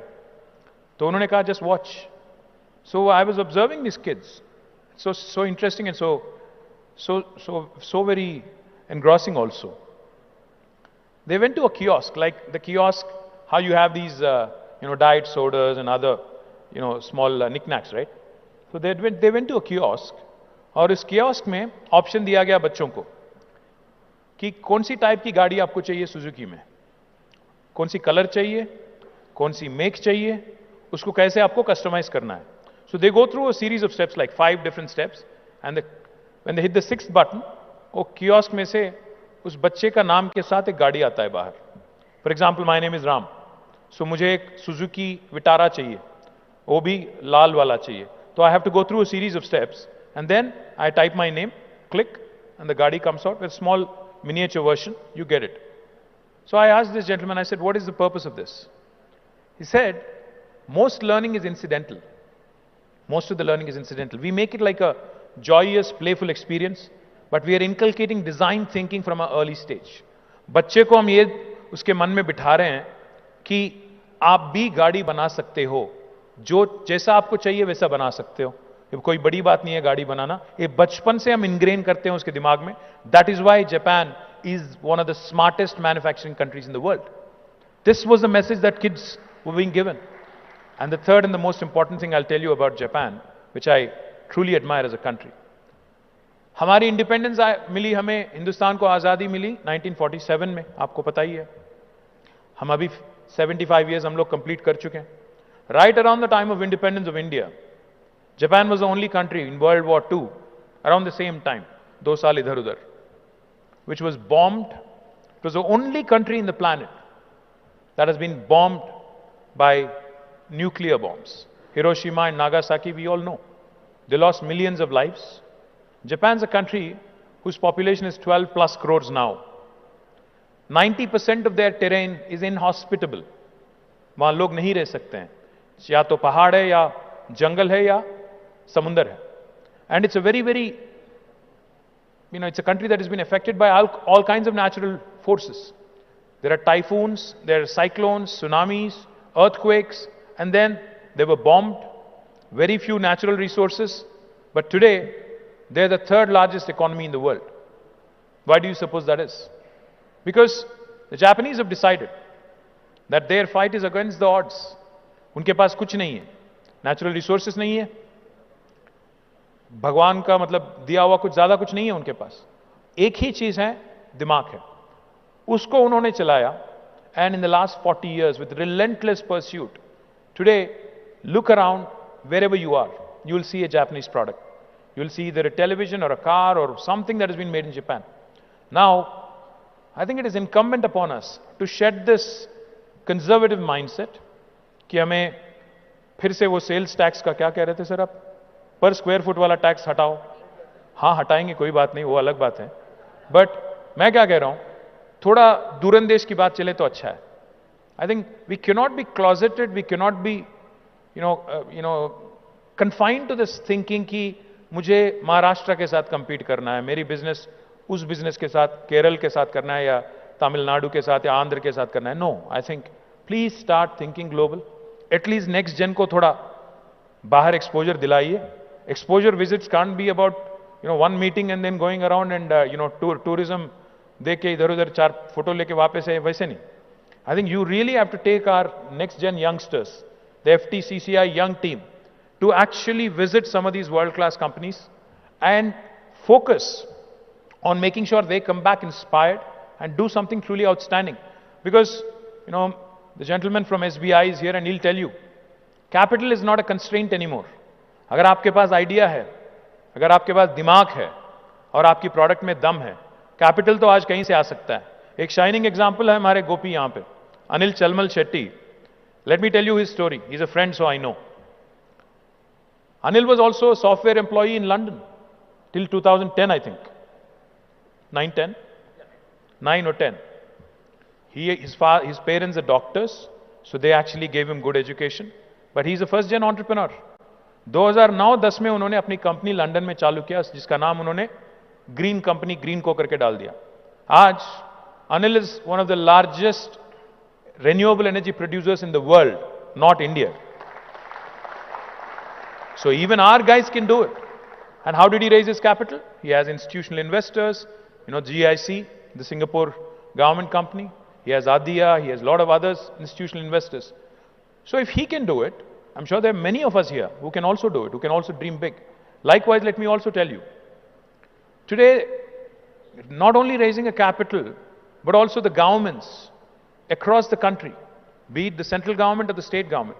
Today we understand you better than what we understood you 30 years ago. 30 साल पहले जब एक IAS ऑफिसर प्रिंसिपल सेक्रेटरी होता था या कमिश्नर ऑफ इंडस्ट्रीज होता था, he used to sit in an ivory tower and you had to go and beg with them. वो लाइसेंस राज में आपको याद होगा, पैरवी करना पड़ता था। आज नहीं है। Today, in fact, we are coming to you. We are pushing you. Jayesh Ranjan is on his WhatsApp, I think, almost 24/7. आप सभी के, मेरे को जहां तक जानकारी है, मैं तो ये समझता हूं कि इस ऑडियंस में से कम 80% लोगों के पास जयेश का फोन नंबर होगा।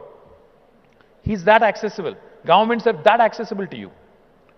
I mean, this was never the case in the past. The entry barriers have lowered. It has become easy to do business. Today, a state like Telangana tells you, if you want to start a new factory in my state, you don't need a permission, because आपको ये सुन के ताजुब होगी. You will be surprised listening to this. About 8 years ago, when Jayesh was Commissioner of Industries, I was not the Minister of Industry then. There was somebody else. The Honorable Chief Minister KCR Garu took a review. So as part of the review, he simply asked one question to the Special Chief Secretary Pradeep Chandra, who was the man who was looking after industries then, and to Jayesh, who was the Commissioner of Industries then. And I also see Ajay Mishra ji here. Hi, sir. So he asked one simple question. KCR Garu asked one simple question. He said, why should the government give any clearance to industry? Government को industry को clearance देना क्या जरूरी है? क्यों हम लोग ये 3 महीने 6 महीने क्यों लगाते हैं इसमें, और क्यों इंडस्ट्री को परमिशन देने की क्या जरूरत है? एक IAS ऑफिसर जिसने 15 साल 20 साल 25 साल सर्विस में बिताया, उसको एक नया चीफ मिनिस्टर उसके सामने बैठ के पूछता है कि परमिशन देने की क्या जरूरत है, तो जयेश और प्रदीप एक दूसरे के चेहरे देख रहे थे कि अभी क्या बोलना है, अब जरूरत क्या है कोई पूछ रहे हैं. तो then I think they recovered and they said, sir अगर कोई एक्सीडेंट हो गया कम से कम अकाउंटेबिलिटी तो होगी, वरना परमिशन नहीं देंगे तो कैसे पता चलेगा कौन कर रहा है क्या कर रहा है. Then CM sir said, okay let's do one thing, जैसे हम लोग राइट टू एजुकेशन किए हैं, राइट टू इंफॉर्मेशन कर रहे हैं, let us make right to self certification a choice of the investor. अगर वो डिक्लेयर करते हैं कि I am going to be a law abiding industry, law abiding institution, then let us take it at face value, self certification allow कर दो. साथ ही साथ, because you said we need compliance, we need information, let them also submit something online so that we have a record, we do good bookkeeping, and we decide कि कौन क्या कर रहे हैं, कैसे कर रहे हैं. This kind of disruption and innovation in policy is what Telangana has indulged in over the last 9 years consistently. Not only in industrial policy, in TS IPAS. 15 दिन में अगर परमिशन दे देंगे, अगर नहीं देंगे तो 16वां दिन ऑटोमेटिक अप्रूवल है. कोई हिंदुस्तान की कोई राज आपको नहीं बताती है. और जयेश जैसे सीनियर ब्यूरोक्रेट को भी आज 1000 रुपये का फाइन लग सकता है अगर आपका फाइल उसने 16वां दिन या 17 दिन आप अगर उन्होंने होल्ड किया हुआ है, तो he can be fined a sum of rupees 1000 per day. This is by statute, by legislation. No Indian state will tell you this. And most importantly, not just in industrial policy, even our building permissions today. All building permissions, again in the same model. 21 days, we promise all clearances. If we don't deliver, 22nd day, it's a deemed approval. No state in India will tell you this. These are the disruptions our Honorable Chief Minister brought. That's why today, if somebody asks me, what is this Telangana model that you gloat about, brag about? I only say 4 things. It's holistic, integrated, it is inclusive, and most importantly, it's balanced. What do I mean? What I mean is, today Telangana, when I said Dr. Y.S. Rajshekar Reddy and Chandrababu Naidu, and the contrast between the two of them, and how Telangana is an amalgamation of the best in both. The reason why I say that is because we are less than 3% of India's population. But today, when National Panchayati Awards and National Municipality Awards are declared by Government of India, this state with less than 3% wins 30% of the awards. No other Indian state has been able to accomplish that kind of feat. We are only 2.5% of India in population, but we contribute to 5% of India's GDP. Literally, we are a 50-kilo boxer fighting in 100-kilo category, punching double our weight. Not many states in India can claim that. Most importantly, we have ensured that this development is holistic. We have not neglected any sector. Our IT sector and IT exports have risen from 56,000 crores in 2014 to 2,41,000 crores in 2023. Our IT experts have risen, but IT exports have risen, but so have our agriculture exports. In 2014, we procured 68 lakh metric tons of paddy, rice. But today we procure 3.5 crore metric tons of paddy. So our balance that you see between agri and IT. Our industry has grown. $47 billion of investment has been attracted by Telangana state. As Jai said, 24% of that investment is repeat investment. Our industry has grown, has created jobs, but so has our environment. Our green cover has improved by 7.7%, highest in the country for any state. Now, this is the kind of balance I'm talking about. Our development and welfare go hand in hand. Our rural development, urban development go hand in hand. Our IT exports and agri exports grow hand in hand. Our industry and environment also grow hand in hand. That's why I call my state the most successful startup of independent India in the last 75 years. My humble request to FTCCI, I'm not happy with these relative achievements relative to other states. I think we have to do more. We have to achieve more. We have to really make an impact on a global scale. So my humble request, like I said, prepare the next gen to take on the world. Prepare the next gen to create products that will make not just Telanganites but India proud. And I hope FTCCI can drive us in that direction. You mentioned a couple of things, Anilji. I will of course take all of those issues up with you and your office bearers. I'll also have to run it by the Honorable Chief Minister before I can make any firm announcement here. But yes, the OTS that you mentioned, I will make it happen. I've already informed Jayesh to take up the matter. The one-time settlement of pending electricity arrears, we'll take it up, we'll get it done. But the बाकी 2 चीज़ आपने बताया, मैं उसके बारे में मैं आपको अलग से privately बोलूँगा, and we'll make it happen, but just that we need our boss's blessing. So thank you FTCCI for inviting us. This is a hat trick, like I said, and I hope to come back next year as well and present the awards. Thank you. Jai Telangana.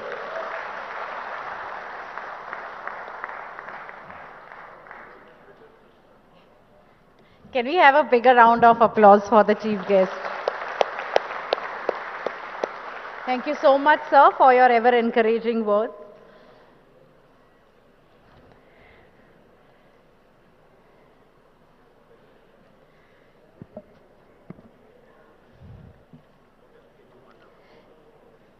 FTCCI extends its sincere gratitude to the exclusive awards committee consisting of experts.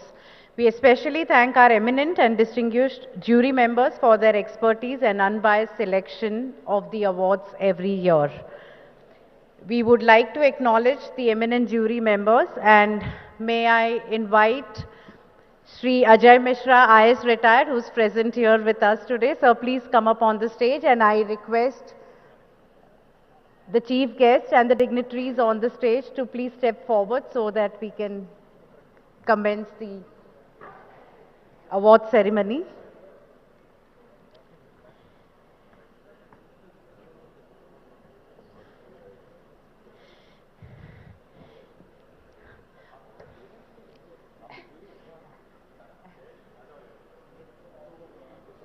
Do we have any other jury members?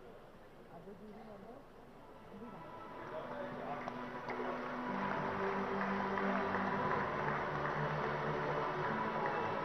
We would also like to acknowledge our other eminent jury members who are not present today. Shri S. Govindarajulu, retired Judge, High Court of AP. Shri Chella Kondanada Ram, retired High Court of Telangana and AP. Shri Vikas Raj, IS Chief Electoral Officer, Principal Secretary General, Administration Department. Dr. M. Gopalakrishnan, IS retired. And Dr. Surendra Kumar, former Director and Senior Scientist, DRDO. Let us proceed with the rest of the evening program, and I invite our Deputy CEO, Ms. Sujata, to announce the award winners.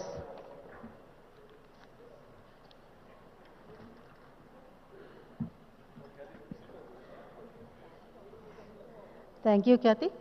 Once again, congratulations to all the award winners for their achievement, and now I invite their representatives to come to the dais for receiving the awards from our Honorable Chief Guest and Guests of Honor.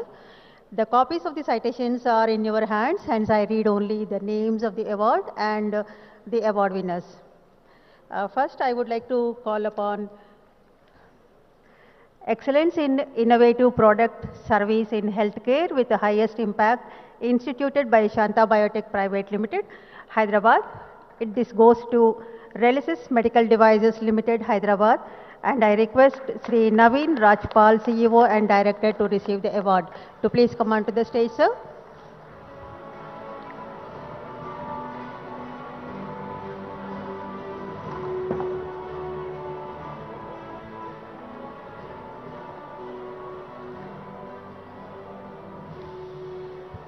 The sequence of the awards presentation is given in the citations, and request the next in line should be ready at the right side of the dais to please come on.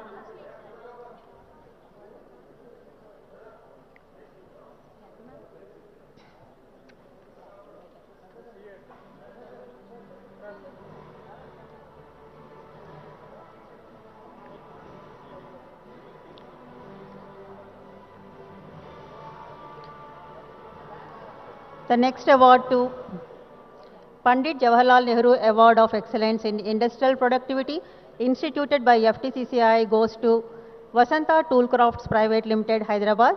And I invite Shri A. Dayanand Reddy to receive the award.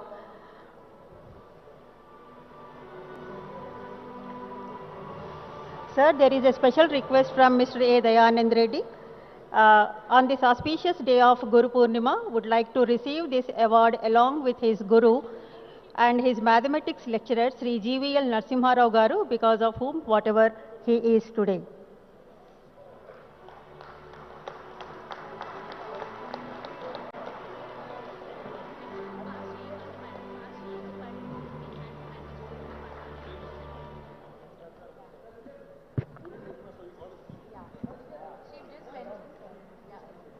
Yes, I did.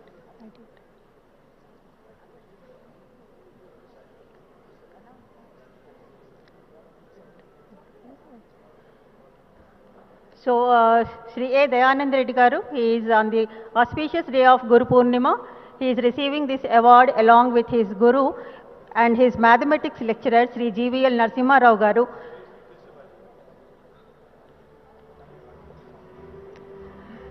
And the next award is Amancharla Rammurthy Award of Excellence in All-Round Performance, instituted by VBC Industries Limited, goes to Mahindra and Mahindra Limited, Jahirabad.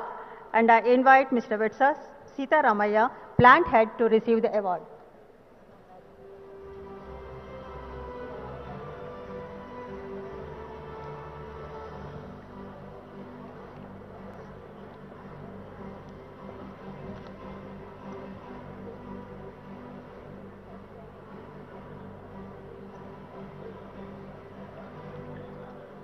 Excellence in Agro-Based Industry, instituted by India Cements Limited, Hyderabad.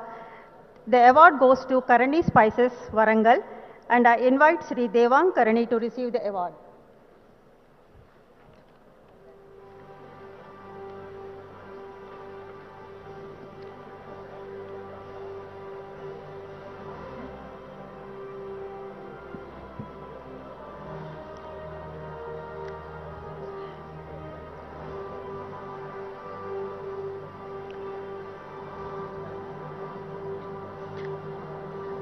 DP Agarwal Award of Excellence in Marketing Innovation, instituted by Central India Group of Industries, Hyderabad, goes to Cloud Portal Technology Solutions Private Limited, and I invite Ms. Prashanti Kolluru, CEO and founder, to receive the award.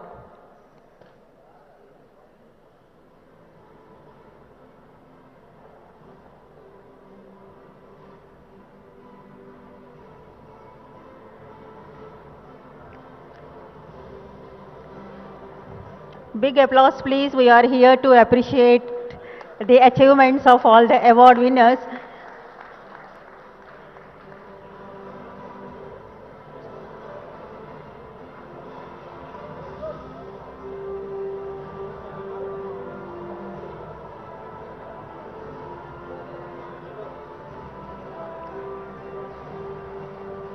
Excellence in Export Performance, instituted by Surana Group of Industries, Secunderabad, is awarded to Nava Limited, Palvancha, Bhadradri, Kottagudem District, and I invite Sri Nikhil Devineni, Vice President, to receive the award.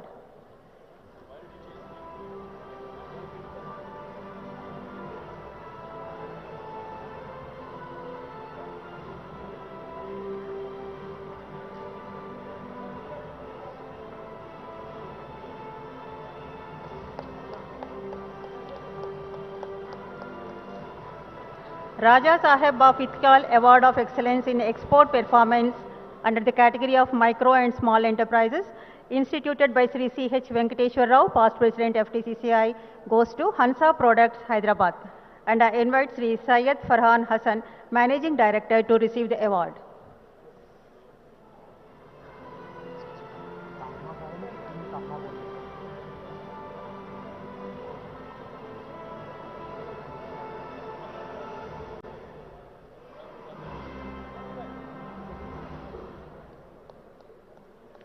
Excellence in New and Renewable Energy Development Application, instituted by New and Renewable Energy Development Corporation of AP Limited, Guntur District, goes to Windstream Energy Technologies India Private Limited, Hyderabad. And I invite Sri Venkat Kumar Tangirala, Managing Director, to receive the award.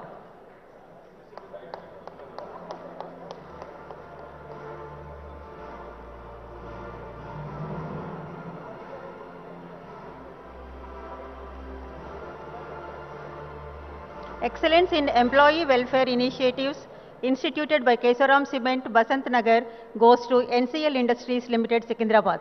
I invite Sri K. Gautam, Managing Director, to receive the award.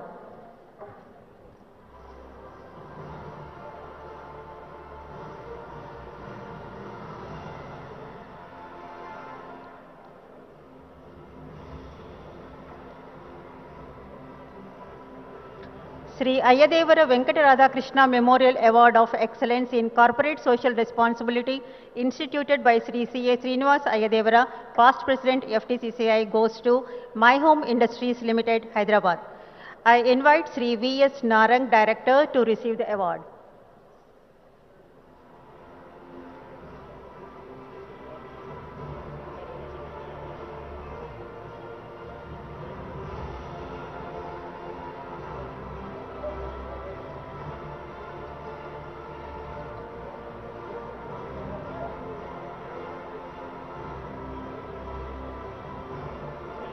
Excellence in Product Innovation instituted by MRF Limited, Sadasivapeta, Medak District goes to Shivanarayan Jewelers Private Limited, Hyderabad. I invite Shri Tushar Agarwal, Managing Director, to receive the award.